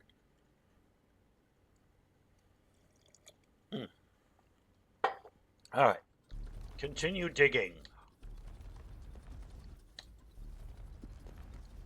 So I do have the high voltage power lines connected to the Victor terminal right now. So it should be detecting my amount of stored power and such through accumulators. So we'll keep that all nicely connected. So another thing I don't use a ton of in this game is the high voltage power lines, which I could use. It's actually probably a good idea to do it. I just like building floors everywhere. I don't know. I just, yeah. Like building floors. And normally, if I'm going to be sending power somewhere else via power line, I'm going to probably be exchanging resources. So that will usually require, at least in this game, one of two things. One, a conveyor belt. Two, a monorail system. So I need to usually have some sort of a floor and or path to deal with some of that. Not for the monorail system. Technically, I mean, you don't need to make a floor for the monorail system. You need just power at the one station and then a path through the rock to get to the next station. And the monorail systems make a really satisfying little sound in this game. Just never put it anywhere near something you're going to be spending a lot of time with, because you will constantly hear this boom, boom, boom little sound. It's a fun sound, but it's not a sound you want to hear all the time. So I made the mistake in my other factory of putting it a little too close to where I was doing other work. It was like right next to the production floor. And that is a place that once I get it started up and running, I'm constantly tweaking and messing around with stuff and trying to optimize and trying to increase resource flow and all that good fun stuff. So, because unlike the cool people, I do not plan this all out ahead of time. Don't ever think that I have like a plan somewhere, some blueprints for all of my facility. It just doesn't happen. It's never gonna happen because I really like to think through this stuff in the moment. I mean, okay, saying never is probably a little bit of an exaggeration, but it's highly unlikely that I will sit and draw something completely out. I did do it for the threshing setup, for having a thresher and then having the planters and that system of replenishing the thresher and then it making seeds, which replenishes the planters, and having that cyclical process. I did draw that out because I saw a couple of things online and I was like, I just didn't like how they worked. Or some of the earlier videos about this game were exploiting glitches in the game, because there were a few recipes where you got back more resources that you put in than you put in. They have been patched since then, so that's not a thing anymore. But a lot of those videos are still up, obviously, because they haven't taken them down. They're just outdated. So, yeah. And other than what I do is put the unlimited resources on, You don't need to glitch this game. I mean, come on. You don't need to. Especially once you get started, you're gonna have, especially like Kindlevine extract and Shiverthorn extract, especially the Kindlevine. Pre-release, Kindlevine extract, I was trying to burn that stuff off anywhere I could. Now you can make, well, you can make limestone out of it, which is really nice because limestone goes into production of all of the construction stuff, all the walls, floors, all that kind of stuff. So it is nice to have something to just throw Kindlevine at, because that extract, it fills up really fast in threshers, really fast.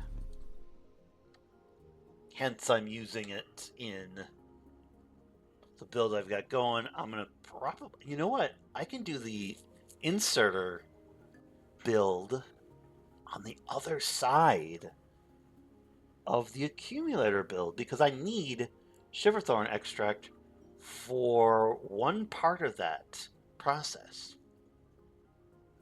That would actually be a good use of my time. Should probably do that. Whoa, it's already 11:07? Wow. Oh, I don't really have to be anywhere. That's craziness.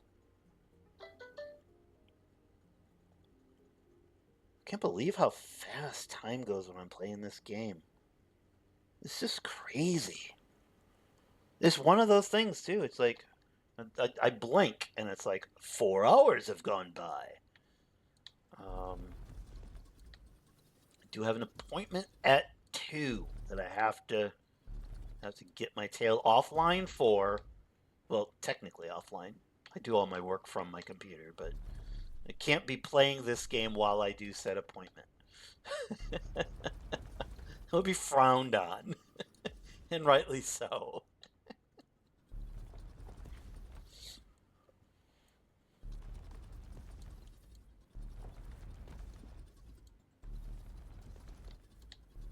All right, I think we are going to make those inserter things. It's just nice to have them. It's like, it's not a mandatory thing. You can craft everything as you go. I don't know. It's really satisfying being able to just go to a box and go, yep, got them. I can pick up, a couple hundred of them if I wanted to. Not that you ever probably need a couple hundred inserters at one time. I mean, unless you're building something astronomically large and complicated at one time, and you saved that step till the end, I would not do that. Yeah. I would forget where all the inserters have to be because I use a myriad of different kinds of inserters. So I'll use slower ones for this kind of functionality, or I'll use the fast ones, or obviously a filter one if you need to. Um, I still haven't unlocked the upgraded versions like the fast filter inserters and there's all sorts of different inserters. So I'll get to those probably pretty soon, hopefully, because those are just the coolest thing. Mm. I have to refill my coffee pretty soon. Let's go ahead and I'm gonna clear out this line here.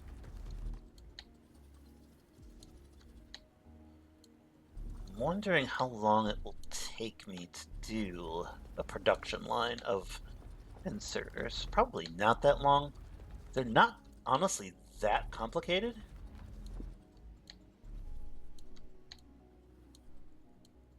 That's overheated.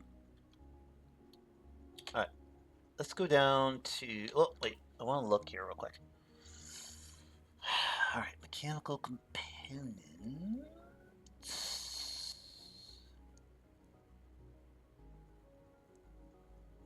So I'll need to make mechanical components to make the inserters. Long inserters. Ooh, they take mechanical components too. That's gonna be interesting.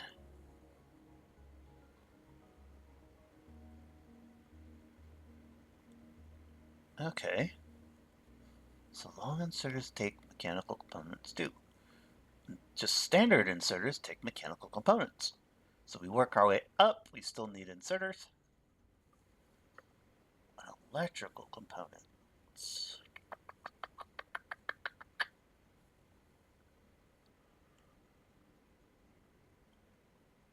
And the third one, they all take the base level inserters. Okay. One of them takes electrical components. One of them takes mechanical components. So we've got inserter. We should be making inserters, like a buttload of them. We need to be making mechanical components as well for said inserters. How many? I wonder how many are made each time. Okay, it's just one. One mechanical thing for that. Okay.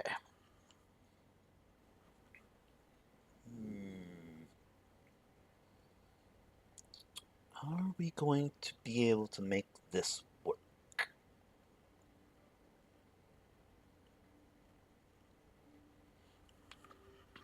I mean, well, what I can do is create like two of the assemblers to make a good chunk of inserters to be able to make enough for the other inserter types. All right. Mechanical components.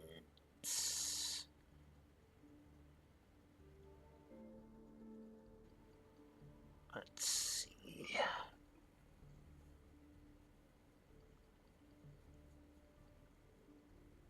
So mechanical components we need both to make inserters, but also to make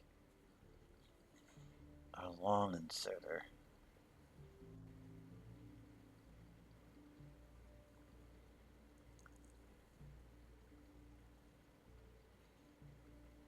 All right. So let's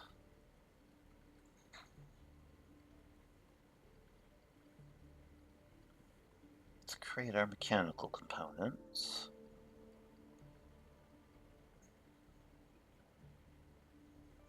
And this.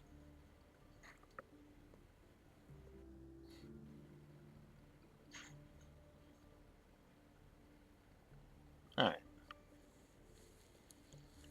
It kind of stinks that these all take the base for the inserter. It makes sense as to why they do that. It's just kind of annoying.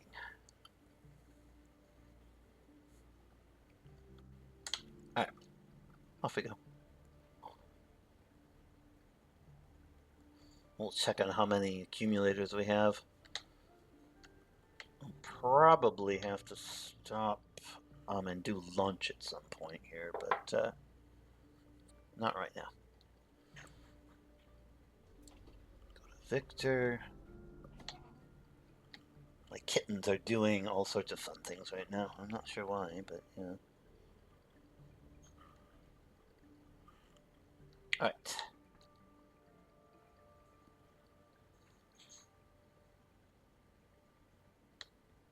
All right. So we have this.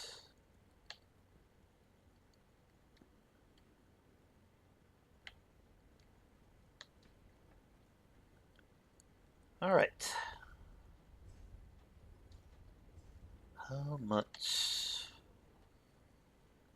Need a bit of space. Give me, well, I mean, how much did it take for this? Whole 9 yards of stuff. About two, I guess a block and a half. So if we gave ourselves about a block and a half, it probably would work out.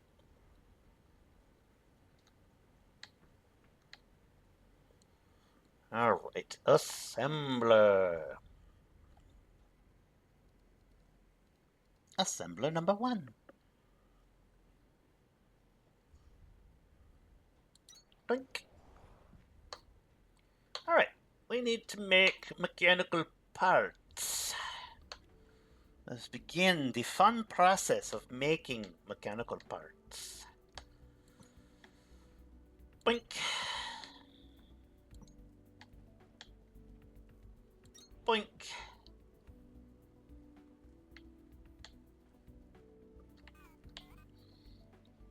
All right, to make mechanical parts, we need... Well, we need inserters. 1, 2, 3, 4, 5, 6, 7, 8. We'll make a couple of them. And we want to make the mechanical parts. There.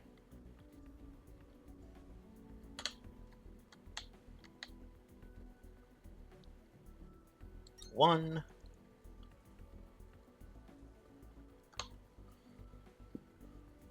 And make a long inserter. Yeah, I've been trying to record episodes for... I do a few playthroughs on YouTube of like older RPGs. I was doing Chrono Cross and Final Fantasy, I think 2, 4, whatever it is. And haven't been able to do them. One of my we foster at-risk dogs and things, my wife and I, and we have this really old Chihuahua, and he's really nice. He's really loving, the cute as a button. He likes to bark at excitedly at our kittens and things like that. So I was just trying to record this morning, and wouldn't you know it, he got into his little barking fit, and yeah, it wasn't all that fun. So gotta figure something out. Gotta figure something out with him. I just need him to get adopted, honestly. That would be great. It's probably the hardest part of our this little fostering thing is the whole getting them adopted and having to say goodbye and all that stuff. All right, mechanical parts.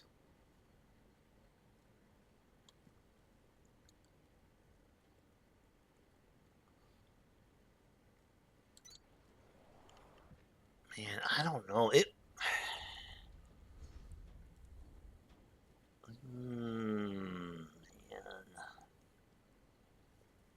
How fast and how many?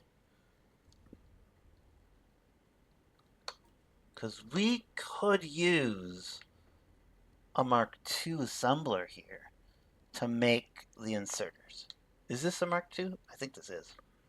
Oh wait, no it isn't. It should be. Wait, it's a different color. All right.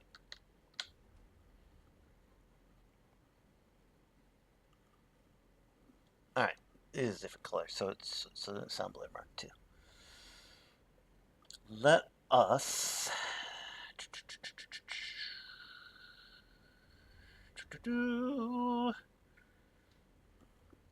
normal inserter. Boink.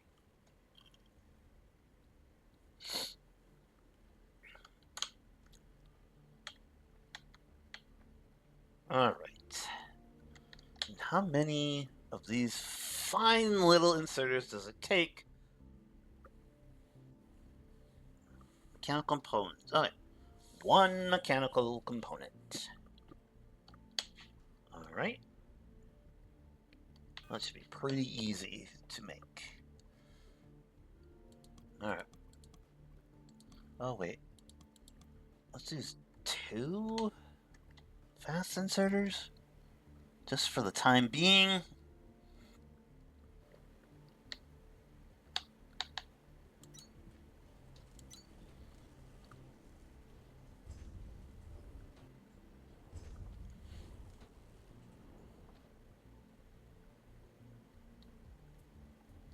Alright.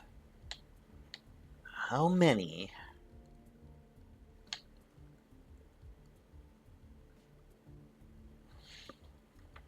Output is full. Alright, so 2 mechanical components make 4 inserters. Okay. Alright, I think this is doable then.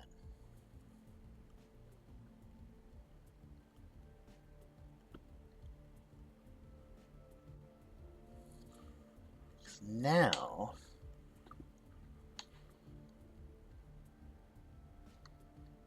I can actually bring the mechanical components over to this next one.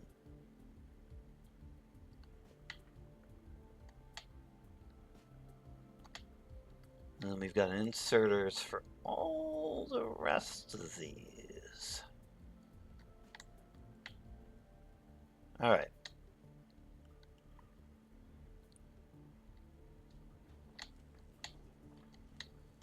This. Inserters that's made. Man.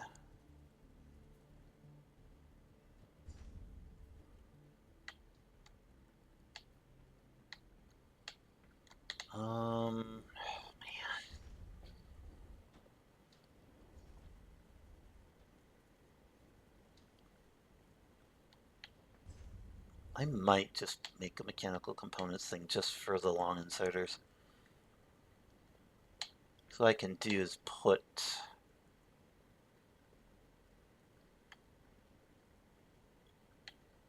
well,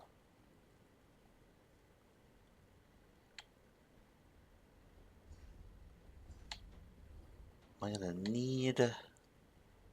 going to need some of this eventually.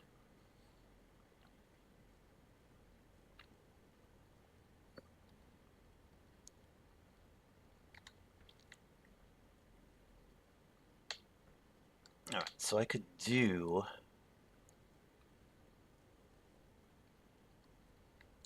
We gotta send inserters all the way down the line.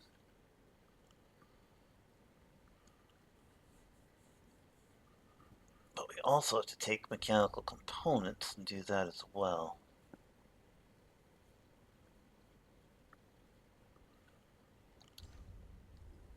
Alright. So.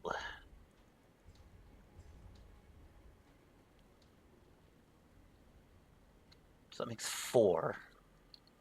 Could send 2 to the other area. Then we could send 2 to a box. So let's create our inserter box. 1, 2, 3, 4. We got 4 different kinds of inserters that we're making, so we'll need 4 boxes. Boop. All right. There we go.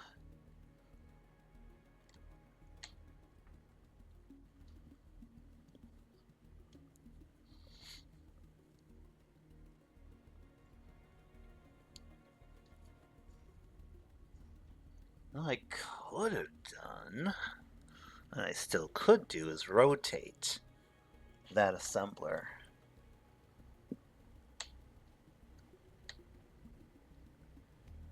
But alright, let's do this. It's fine.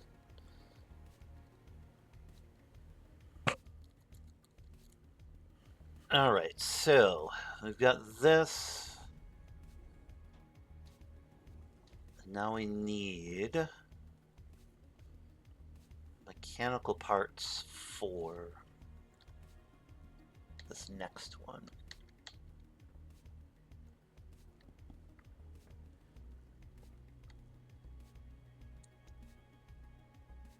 All right, let's do this. Oh, wrong area. Wait. Yeah, it's wrong. All right. Blink.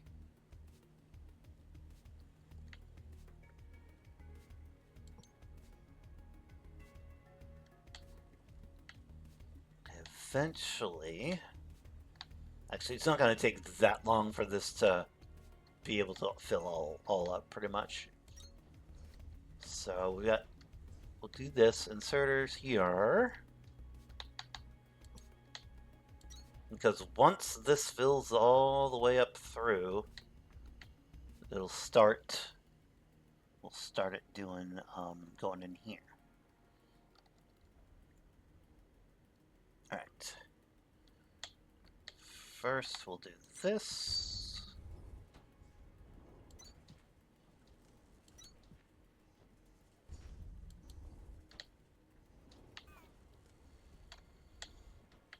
All right.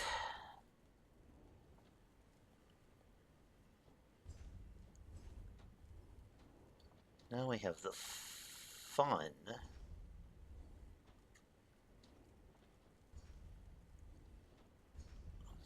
Okay, I think we can still do this here.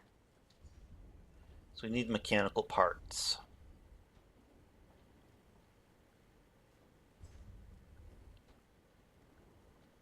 We technically don't, I don't think we need these now to continue on because we're making the base thing. But we do need, the mechanical parts, which we could do with, we could actually produce them right there. And then pop it over here. And then have an assembler, the fast inserters, use kindlevine extract. Pop that over.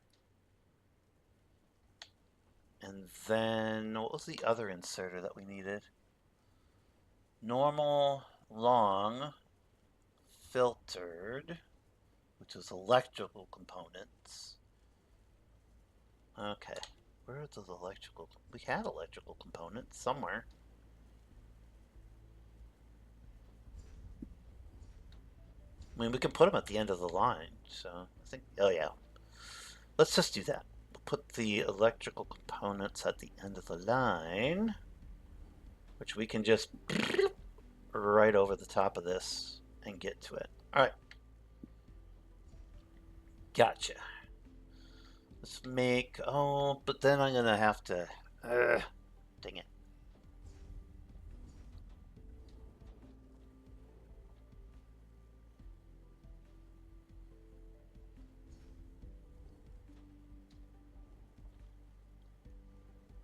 Huh.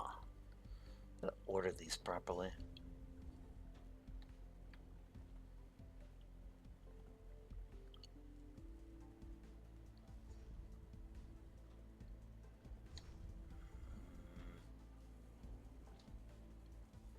Trying to make this work properly. This is actually a good chunk of the fun of these games is doing this part of the game.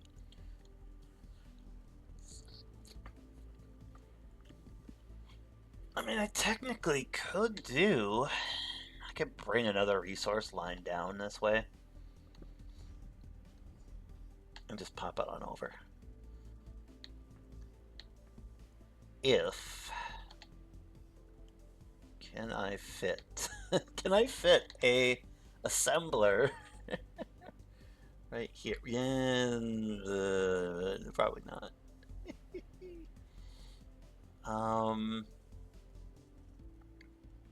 Would be perfect if it would fit right here.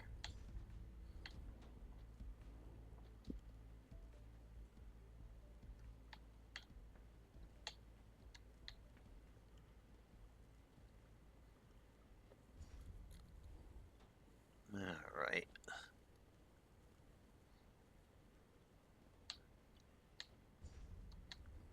So these are mechanicals. So we need the mechanicals, but we don't also need...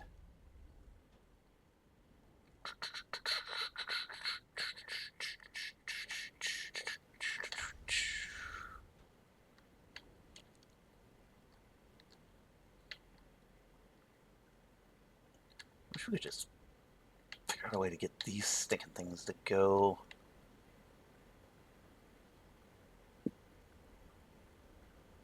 Ooh, a thought has occurred to me.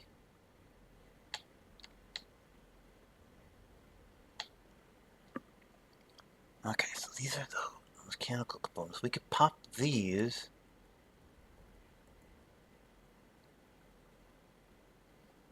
Over to there. We could come across these. I think I have a solution to this little thing here.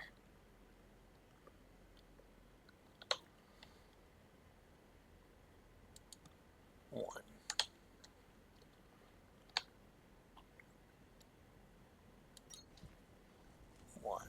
There we go.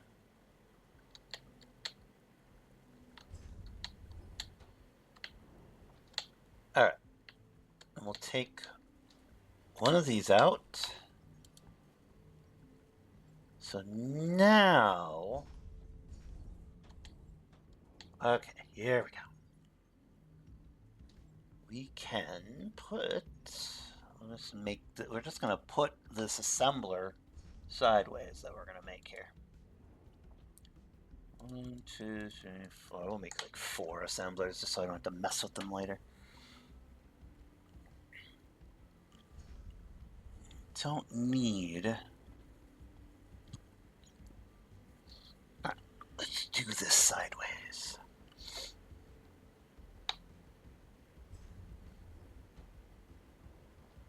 There we go.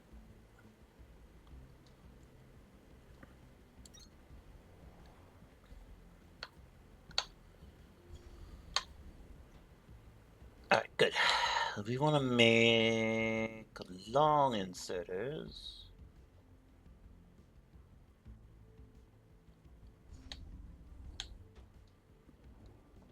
Long inserters.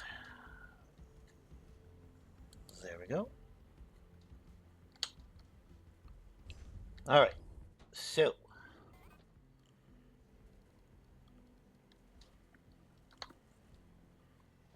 this is why we're actually going to be making these in mass production, so I don't have to keep on making them.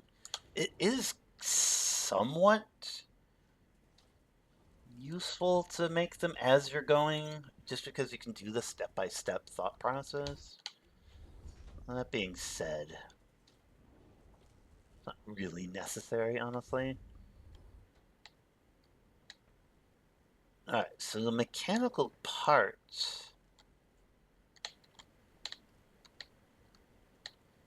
They can actually come from here if I wanted to. Zip right over there. Yeah, that'll work actually. We'll just do it that way. All right. There we go. We will pop this over. And then, since we can do that, we can pop that over. There we go. Again, it doesn't have to be fast, so we could just do a slow insert or something like that, just to supply some. All right.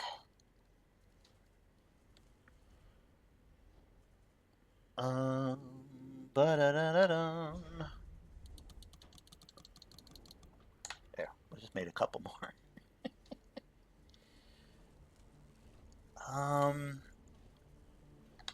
All right.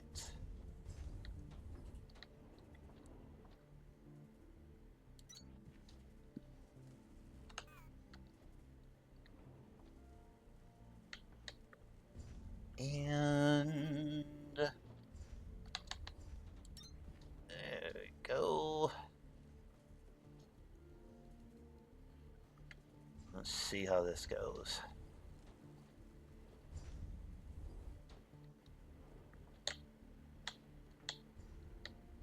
All right, let's make a box. We've got a box. Great. Line it up.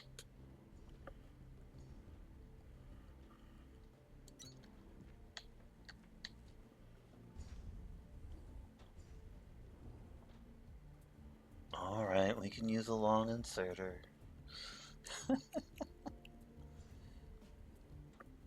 Where's the long ones there?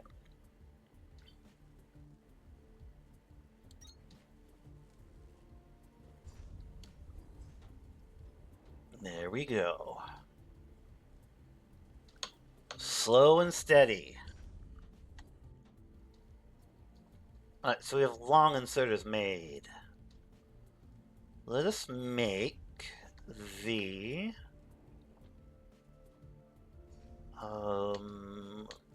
fast inserters, because that won't be a big deal at all, honestly. Fast inserters. In fact, we can probably put it right next to it. You've got a good group of assemblers humming now, Breaker, but you'll need a lot more to keep up with where our tech is heading. Keep building. I will keep building. That didn't actually go the way I wanted it to. Alright.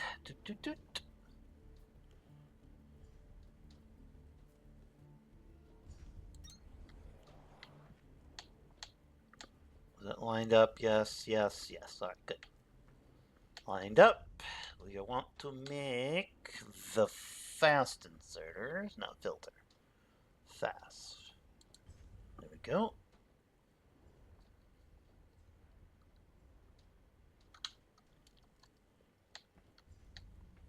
We will do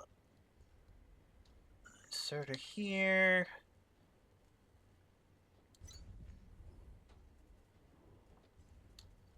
And then we need Kindlevine extract to come over here for a bit.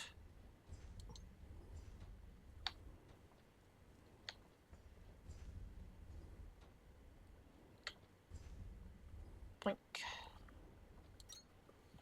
Excellent.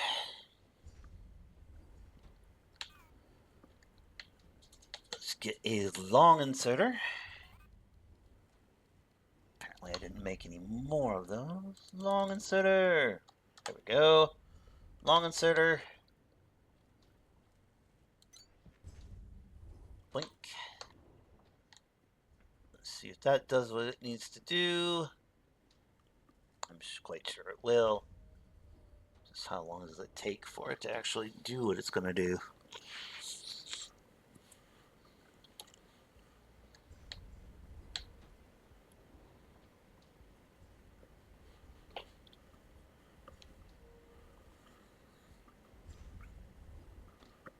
Well, it takes 16 Kindlevine extract.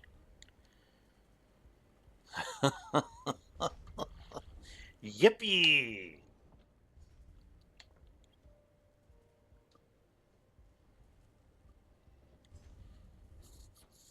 Well, that's going to be so fun.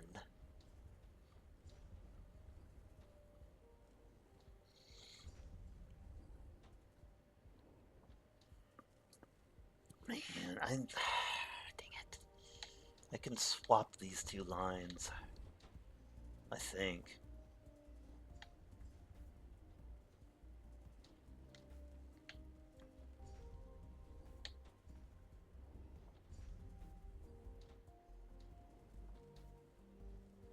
Maybe.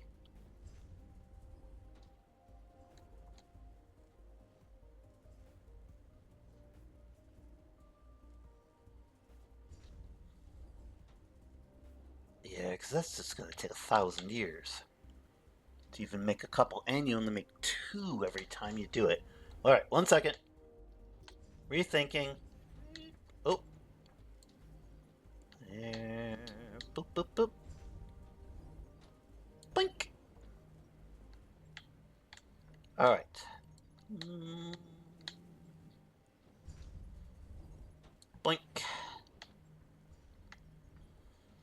All right.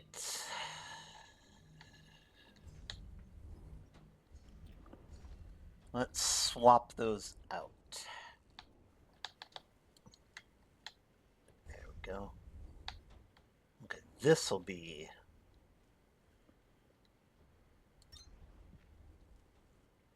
that thing. All right, good. And pop this one. Doink. There we go. This can come over, please. Thank you.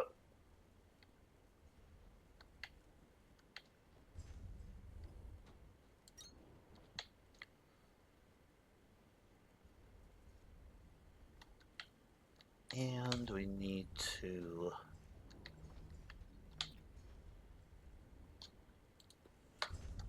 Yeah, we can start up the process here. I think this will work. Yes. All right, we got fast inserters being made. Excellent. Now we need to bring...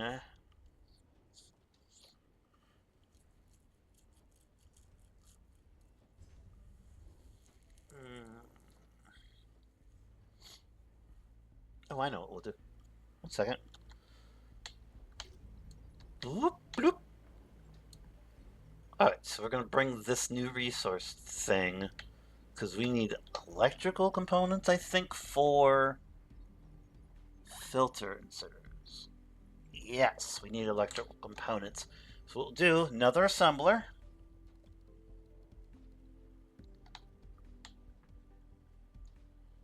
Assembler.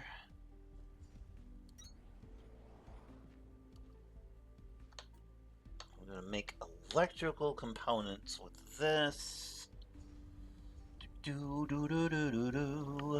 Mechanical, electrical components. Doink. Alright, got that going. And we'll bring these over. I think. Yes, they'll still work. Alright. So we should be able to bring this over.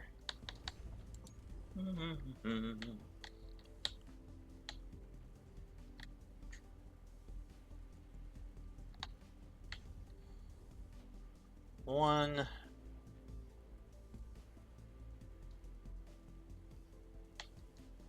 And two. Let's bring over the electrical components. Bring over the inserters for this. Alright, good. That's working.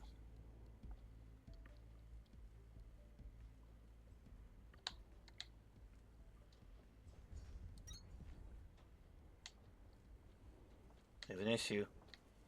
What's the issue? Oh, that's the issue.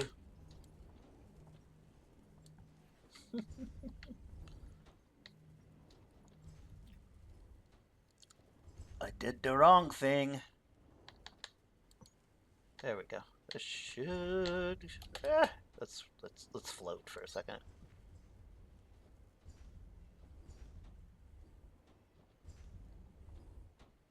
Let's float for a second.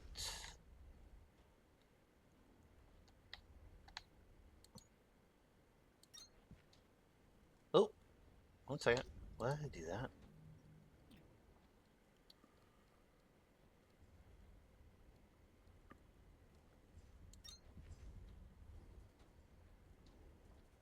Why is this not working?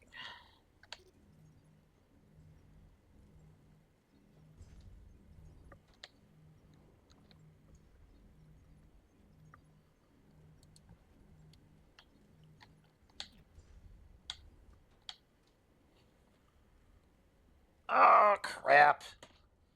Electrical components take copper wire, not copper ingots. Oh, that's not a problem, actually. Not a problem. Well, it won't be a problem in a moment.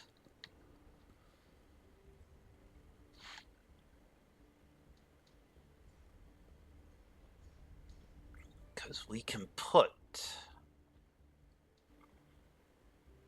copper wire.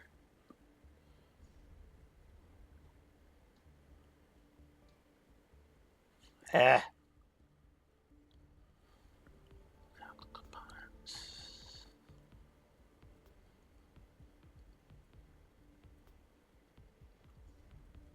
Okay, we can put a sideways assembler again and feed copper wire into there, and then send those mechanical components over to another assembler here that we'll put in copper wire, or not the copper wire, we'll put the electrical components in the inserter and make our final form. We'll be making more inserters later, but this is what we'll have for now.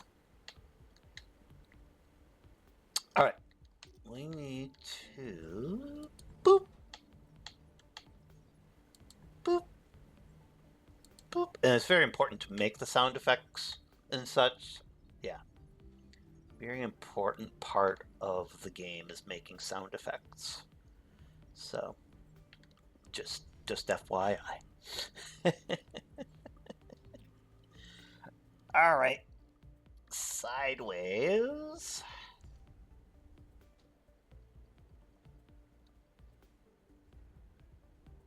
Let's put it in the second position here.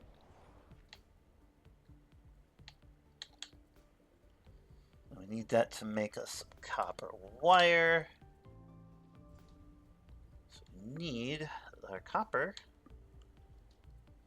to make an appearance yonder.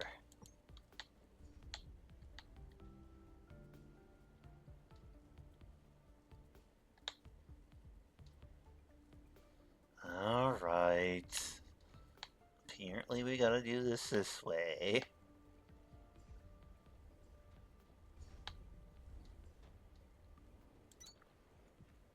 All right.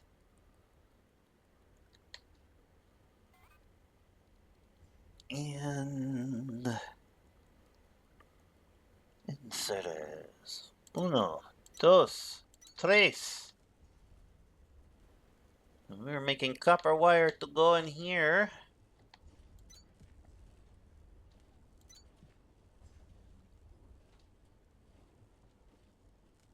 Let's see how long that takes. It does actually take a bit of time to make copper wire. Not the most fun thing, but it is a thing.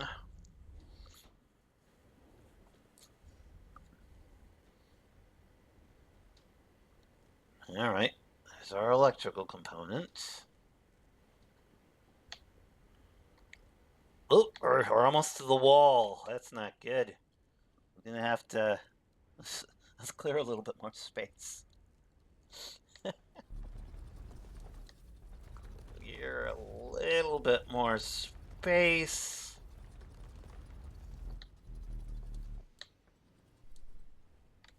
There we go. All right. Now we need to blink.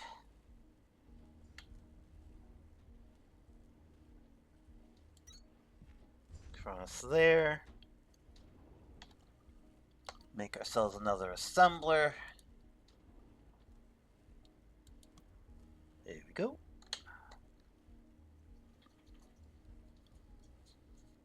And that's all done. Yay!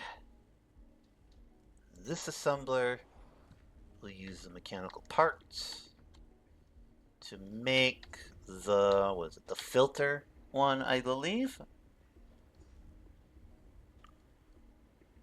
Filter. Inserter electrical components. Boop. Awesome.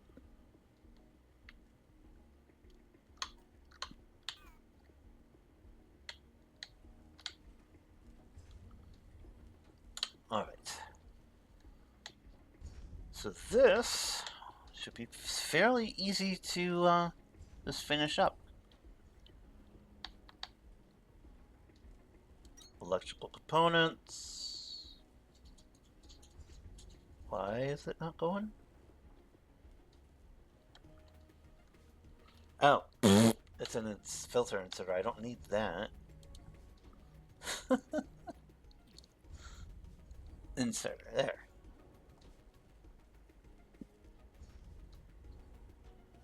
I could technically use a fast inserter, but not gonna bother. At least not right now.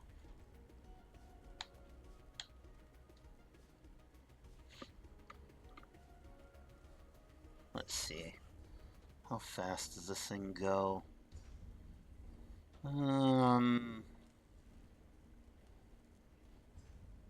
Do we get complete emptiness by the time 5, 4, 3-ish?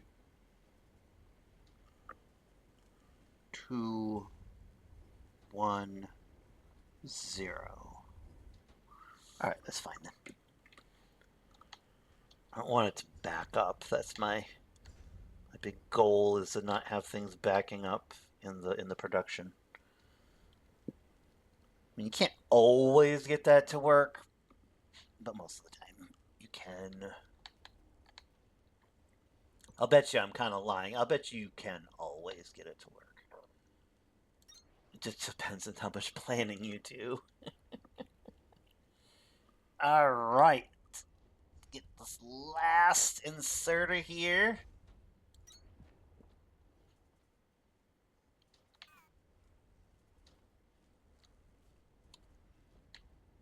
All right. Where are the inserters? There's one. Put a box there.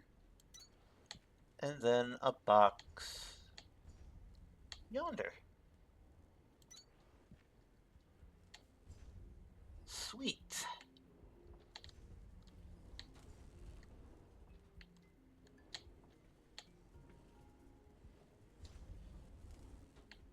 And we can just put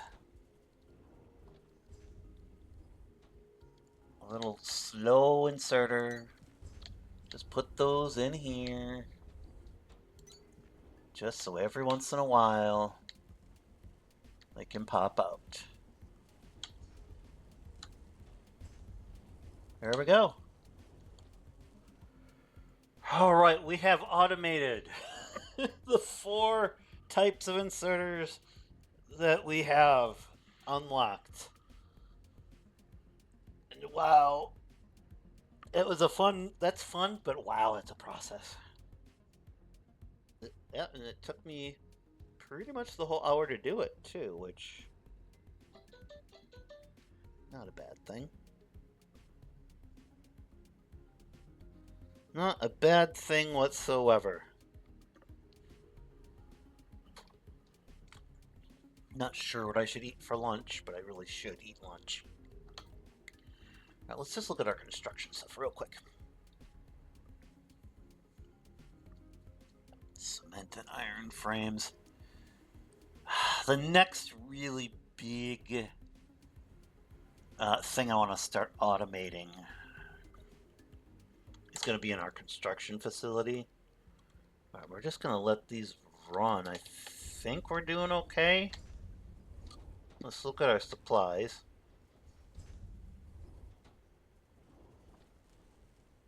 Alright, copper is taking a hit right now.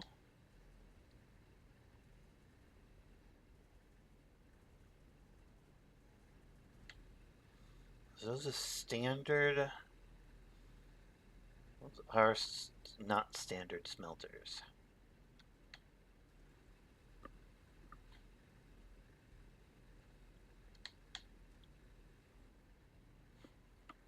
Ooh, can actually take a little bit more off of these.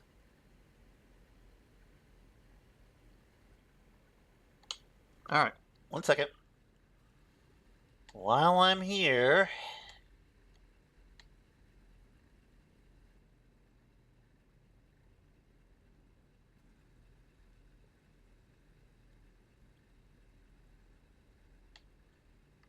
I can actually add a smelter here.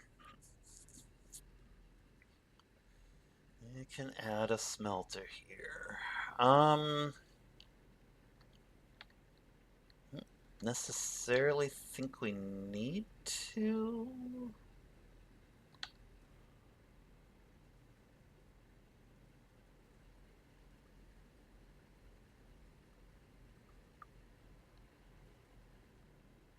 Is it getting? I don't know that it's getting re. Yeah, we might need to. All right.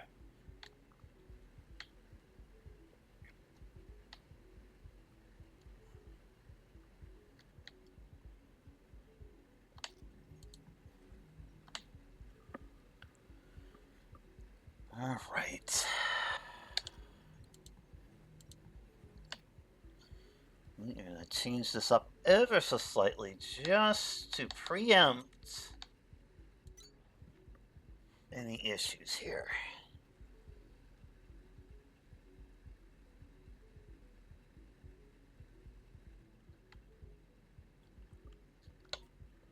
We're gonna create 1, 2. I don't have any of the. Well, I don't have any more of the level 2 smelters. So what I'm seeing is more resources going out right now that are being replenished in our box here. It's very subtle, but the bleed is going very slowly. So we do need to upgrade a little bit. And that's one thing I would recommend is, I mean, you can make huge, like, systems for all the ore production and stuff, and it's a good idea to do it. At the same time, kind of do it as you need it. You want to grow at a moderate pace. Because now this is going to put a strain on my fuel production, which is fine. You can deal with that. We just need to account for it. Now, where did I stick? Let's hit the sort button again.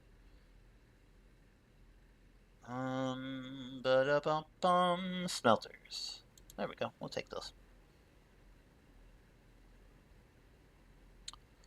Smelters. I'll put the smelters there because we're not using those things here. All right. We're gonna fuel this with. There's a little spot right here. So. I think that'll work. Yeah, it should.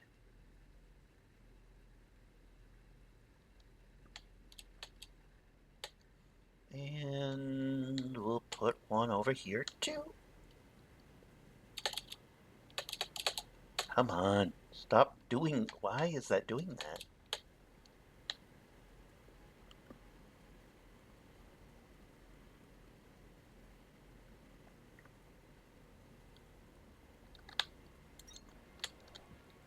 All right. For whatever reason, I've got it in my head the one who smelt it dealt it because of smelters. I have no idea why. I'm an idiot. Oh, this is gonna be an issue though. We can't get this. Oh, this isn't a level 2, that's why. Alright.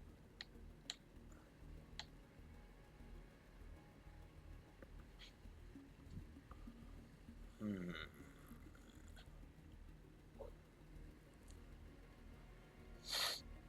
Alright. Let's get rid of that then. Get rid of that.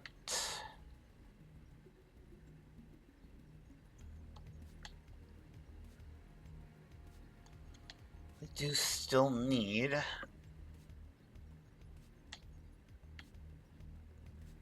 Let's see.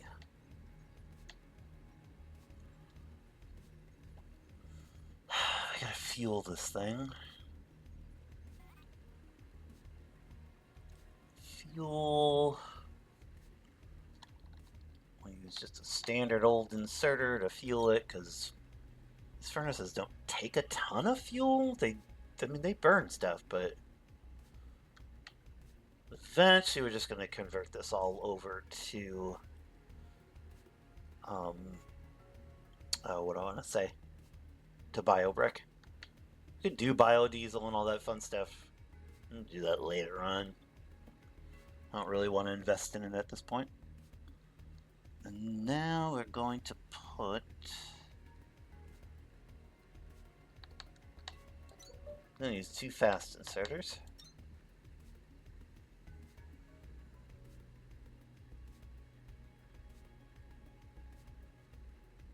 Let's see how that goes.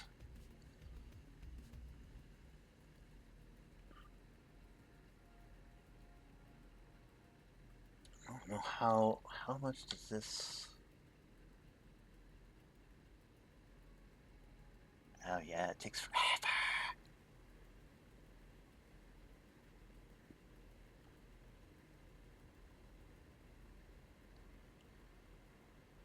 They increase the amount of ore it takes to do every ingot. It was like 2 or something before. Now it's like 4. I don't know. Not complaining, it just would have been nice if it was a little bit less again.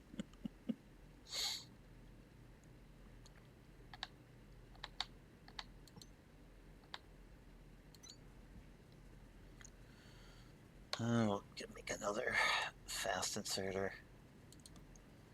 I'm gonna get this ore in there as fast as humanly possible.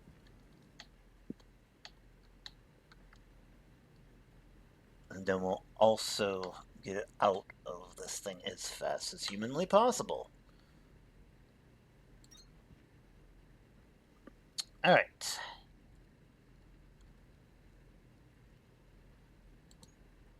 I'm pretty sure this will make up for the deficit.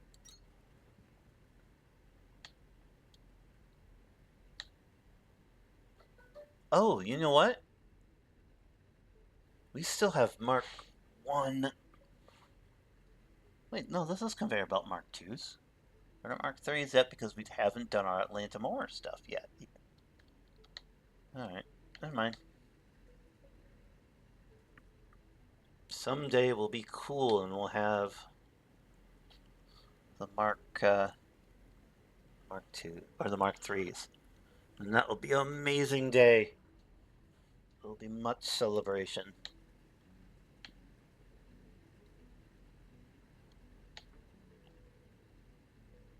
Man, it just takes so long.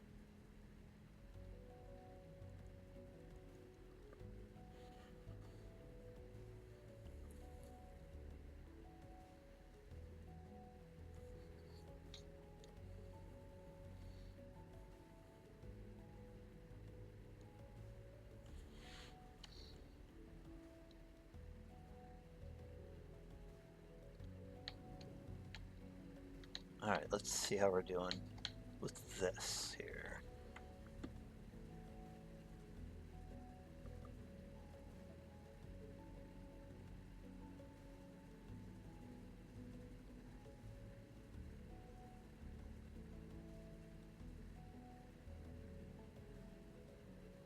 Alright, eventually this is going to catch up to itself and it'll be fine.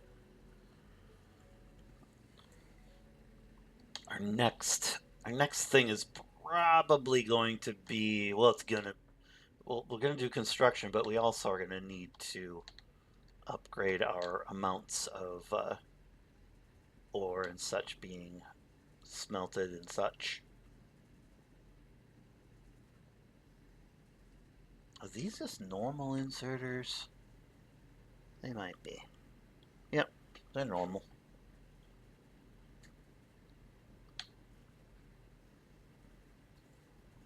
Man, this takes 1,000 years here. I need some Mark II smelters here.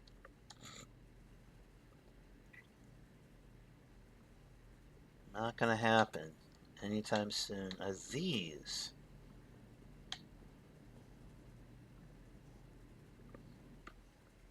Oh yeah, this one's even being overrun basically.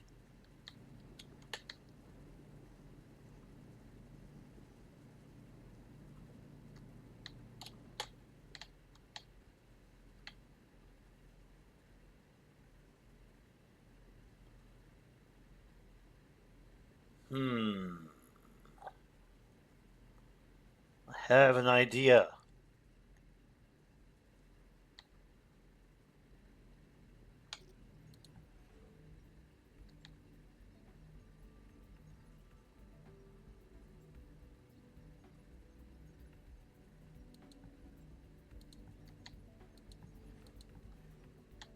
All right.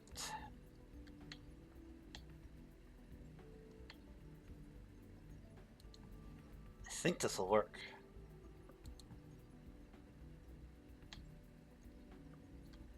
Need to put.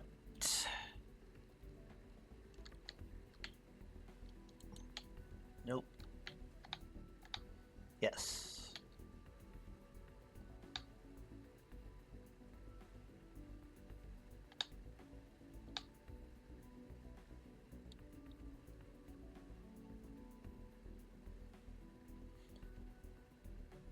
And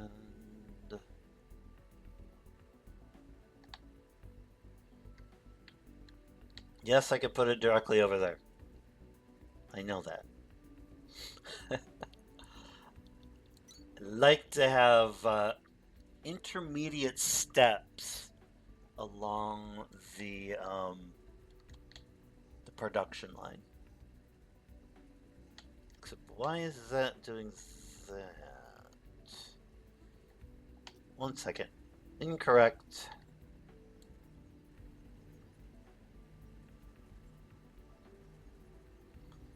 Well, wait. What could I do?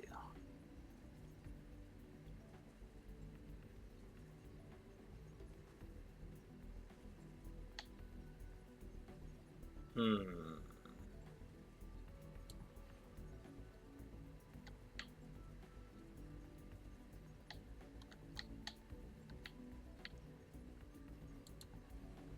I think this will actually work. All right, smelters. Smelters.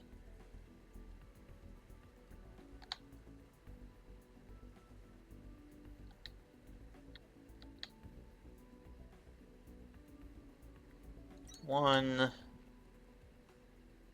two. And now we've got to clear out this area. Blink.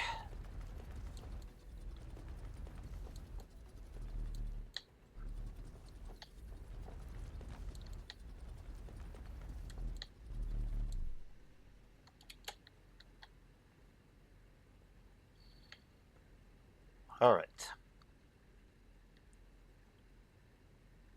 Um, we have fuel over here.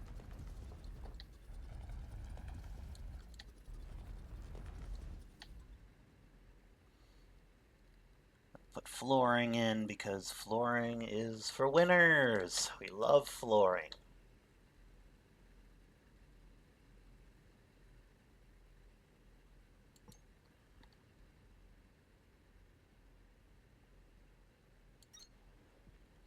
There we go. flooring. Okay, we need to.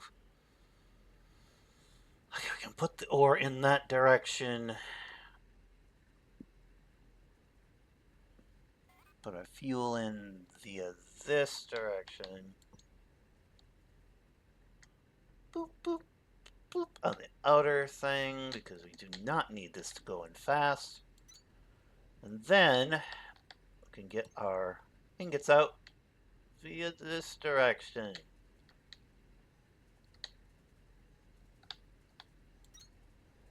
Alrighty. Fun times. Just standard inserter will be fine. Uno, dos.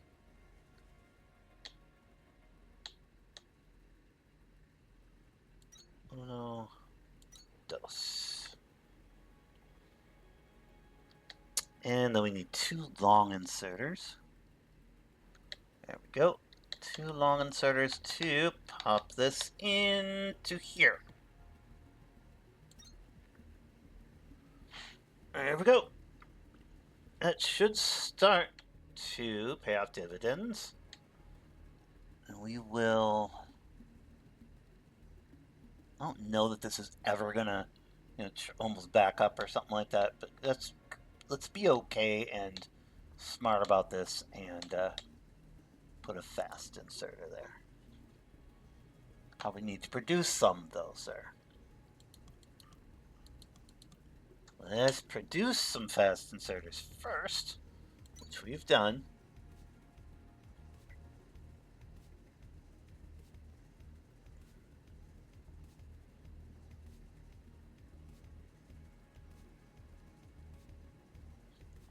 All right.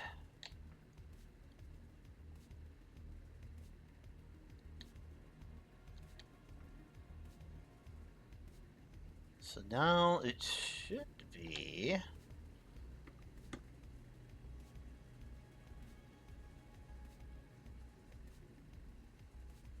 All right.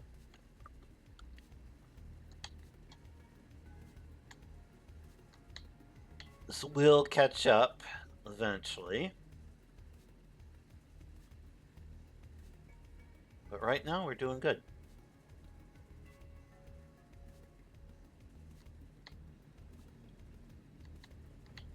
And since I built it this way, I should be able to. Well, I will be able to. I'll be able to change this line and bring it across over, and then we can supply more ore to the system at a later date. Let's let this do its thing for a while, though. I'll just look at this, see what this is doing.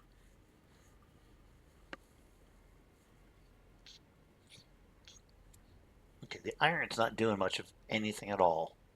It's not really moving all that much. Copper actually isn't right now either, so I think for right now we have good supply going on. Holy crap. That's crazy.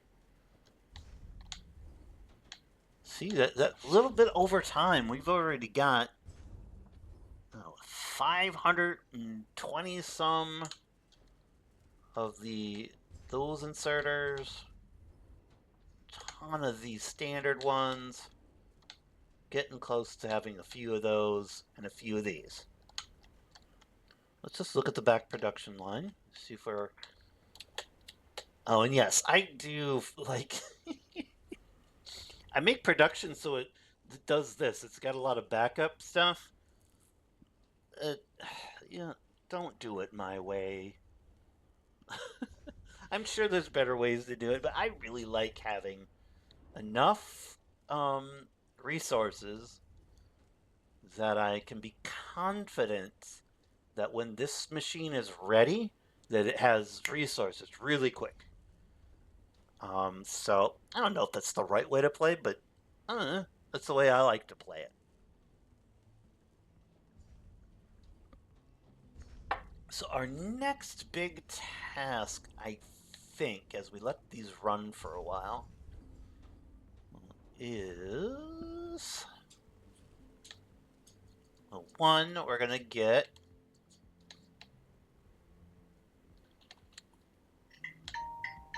this. Alright, I'll be right back.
All right, folks. I'm actually gonna go to lunch here soon. And by go to lunch, I mean I'm just gonna go and to the kitchen basically and eat. Um, I will, however, I'll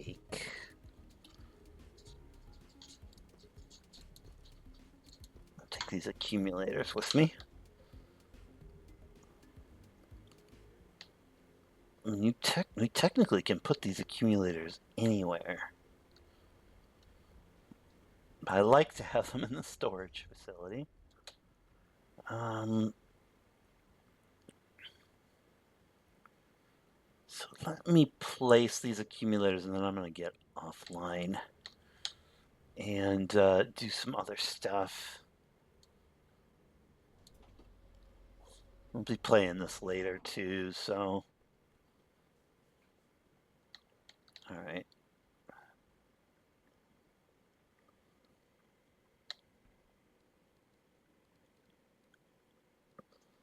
I really was considering, I don't know, we might want to, I suppose we could put these in a box. I don't know, there's not much benefit to doing that, just other than it would be cool. Oh, for goodness sakes. I hate it when the cursor kind of goes slip and then we get a problem. It happens more often than not, too, which is not the coolest thing.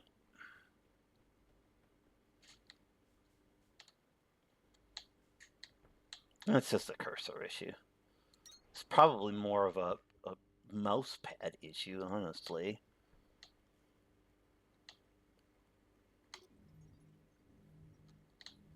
Oh, we got some issues. We got some spacing issues, you know? Alright, gotta fix that. Yeah, gotta have these perfectly spaced. Very important part. I'll make other things messy, but accumulators must be perfectly spaced.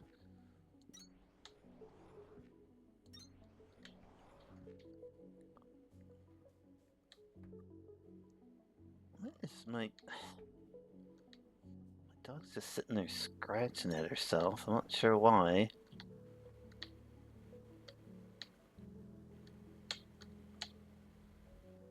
I did it again. Really? I'll replace these.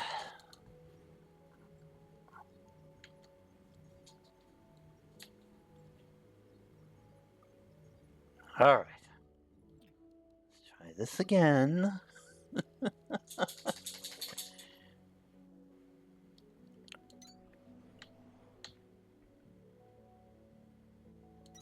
we go.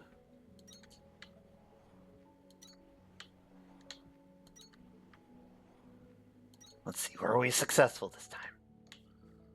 Yes, we were. Excellent.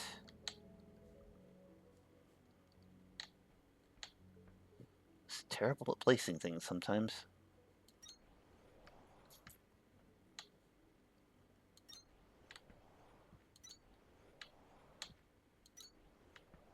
I'll clear out a lot of this debris and stuff that's around, but for right now it should be okay. There we go. Get these.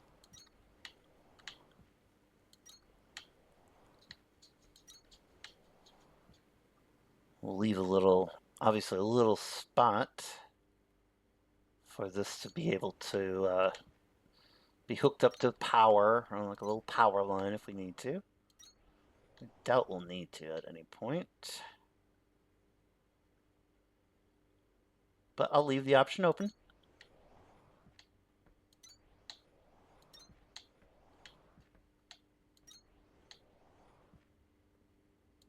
There we go.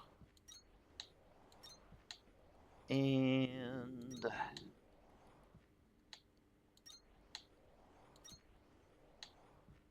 cool. I will clear up probably. This is going to be one of my other goals, I guess. I want to be able to fill that, but I also want to be able to do more construction. So we need to get the X-ray facility a lot more fleshed out than I have it now. This is really dizzying. Don't look at the screen for a second. A couple seconds. Honestly, it makes me almost sick and dizzy. All right, we're good now.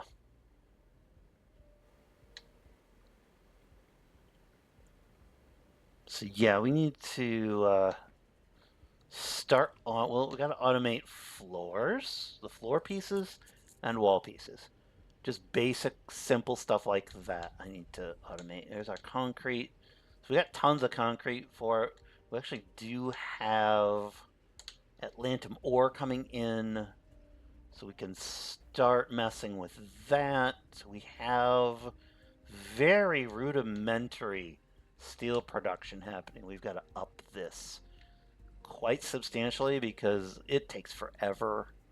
It takes forever for steel to smelt up, especially even in these, yeah, in any of the smelters. It just takes forever.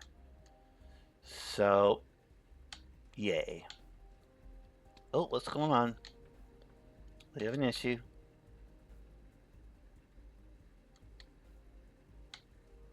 What the heck is going on?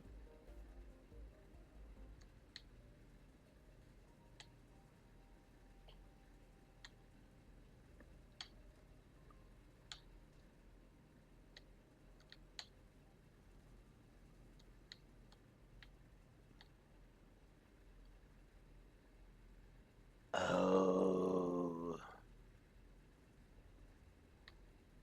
Is it just not?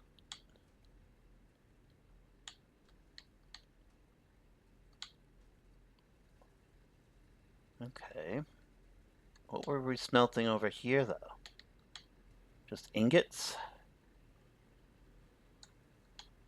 Alright.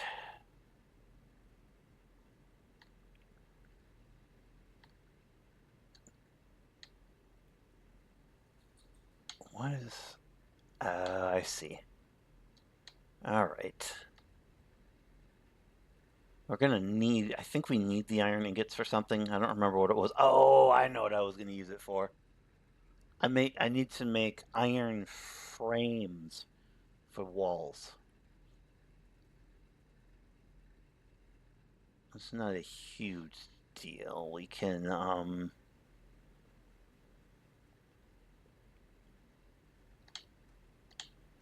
actually just put another, what do you want to call it? We can just put another drill here. Could actually put two drills there and get some more ore coming in here, so these are actually getting smelted too.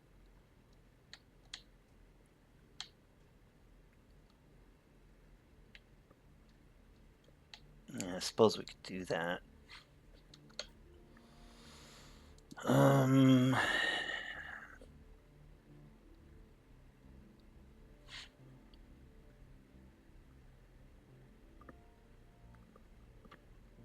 Mining drill Mark 2.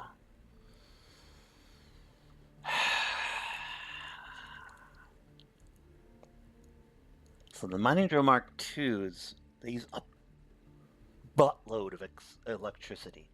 So I'm just gonna put, since we have all this fuel, we can actually use just the standard ones for right now. It's not a horrible thing to be using your biofuel and having it, because it saves on your electrical usage in the end. I really think that the Mark II, like these mining drills, it takes more energy usage to use the Mark II version than to create the biofuel for the Mark One. Are they slower? Yes. Um, that being said, that's not a terrible, terrible thing.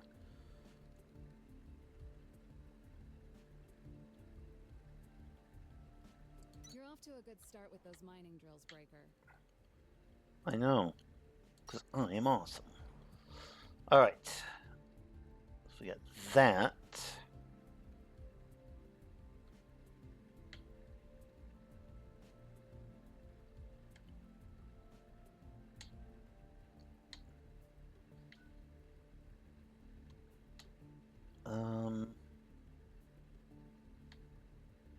We're gonna move. We should move this, I guess. I'm gonna do the.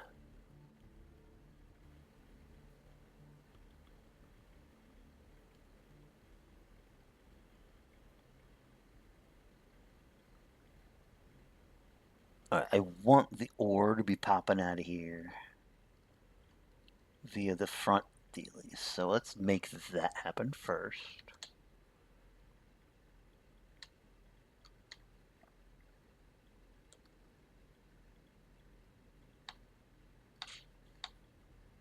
All right. Do that. And now I need to have.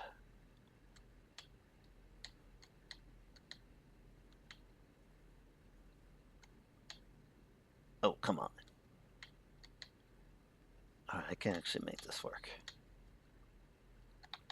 Yes, I make a little bit of spaghetti, unfortunately, but it's just part of the fun of the game, I guess.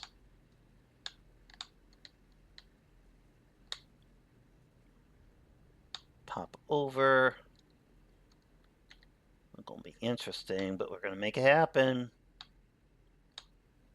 Haha! Take that, game. All right.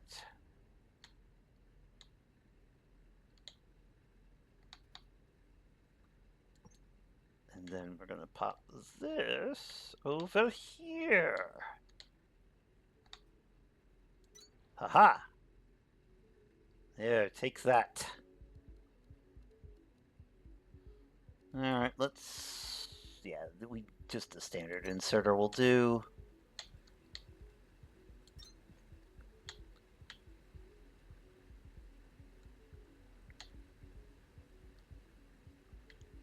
Alrighty. We could probably get away with standard inserters for this. But let's do a fast inserter on each.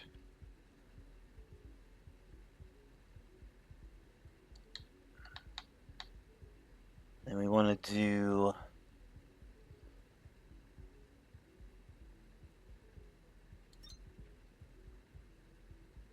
there we go. Can put a fast inserter and just a standard inserter. Will probably be good. Let's see if we're getting ahead of the game in a second here.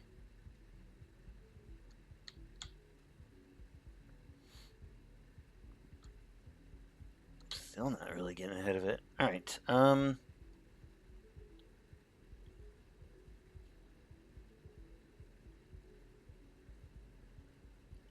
I see.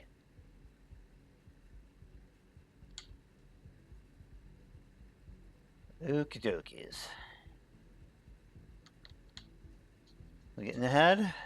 Almost. I'm gonna put another inserter on here. Put a fast inserter. Normally I'd just use my replacer, but it'll be fine. It will be fine. Fast inserter. Boink.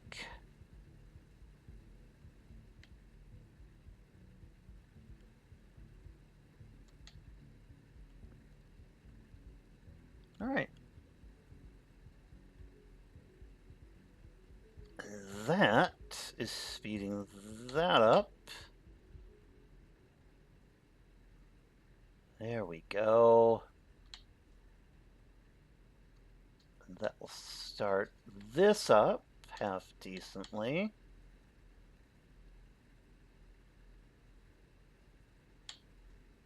It honestly takes 1,000 years for steel to do stuff. I'm gonna have to increase my steel production just exponentially. But there's actually a very large iron deposit this direction. If you dig through this wall, you'll find the ruins of this, which I kind of fixed up, and then the ruins of this thing, which I also fixed up just ever so slightly. At the top of this tower, way up there, is this. And this is an iron deposit the size of Texas. Um, it's just absolutely obscenely large. So, what we can do is put as many things as we want up there. We could put a couple level 2 miners up there, because all we would need to do is bring electricity up there. And then that would be a good situation to use the, well, what do you want to call them? Maybe a combination of stack inserters and one of the monorail things to bring that over to the main facility. We could also just take it here, put all the smelters up here, all of the other stuff too, and then make the steel up here, and then send the steel. And then, in fact, that might actually be what I'll do, is send the steel to the construction facility. So this would be a just steel, a dedicated facility. That actually might be a good idea. It would make it look cool. This place is really pretty sweet looking, so I just have to figure out a nice way to get those resources from the top of there all the way back down to here. Once we get it down here, I've got a whole system that we can send 4 lines of steel if we want to, or more. We can bring that in. So use a nice little ramp. In fact, maybe that's what I will do. If I can have a little bit of, automation that I can do with the iron frames. So I should probably do at some point.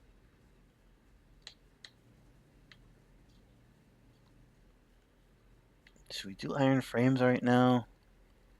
I know I said I was going to quit, but I'm just... There's always something new to do. So, yeah.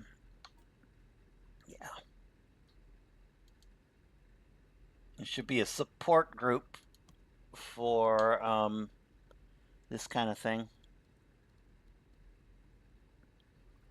It probably is. Like video game addiction or something like that.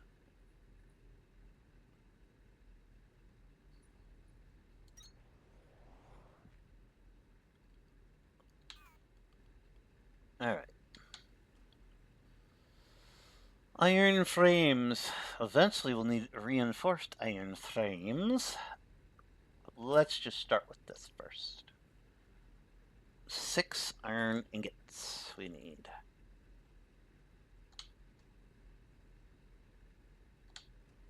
We have iron ingots in our inventory. Boop, boop, boop. Alright. We'll do that. And we need a box. Need a box for that. Blink.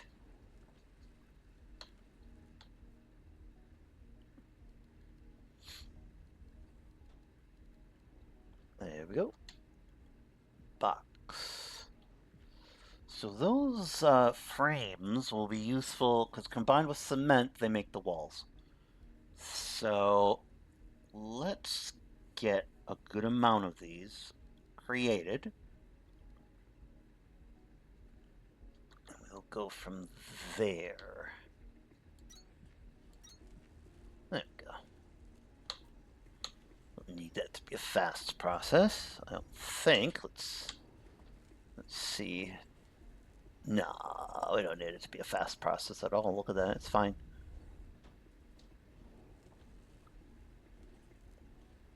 Looks like we make 2 at a time. So yeah, there's no reason to have fast inserters on this.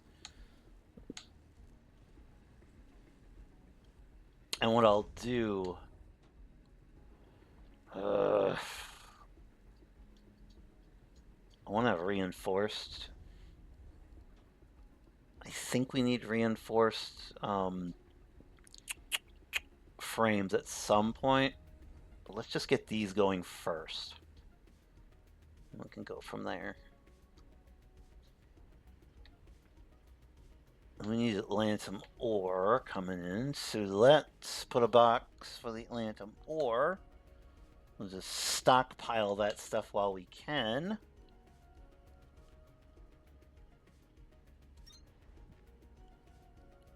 And there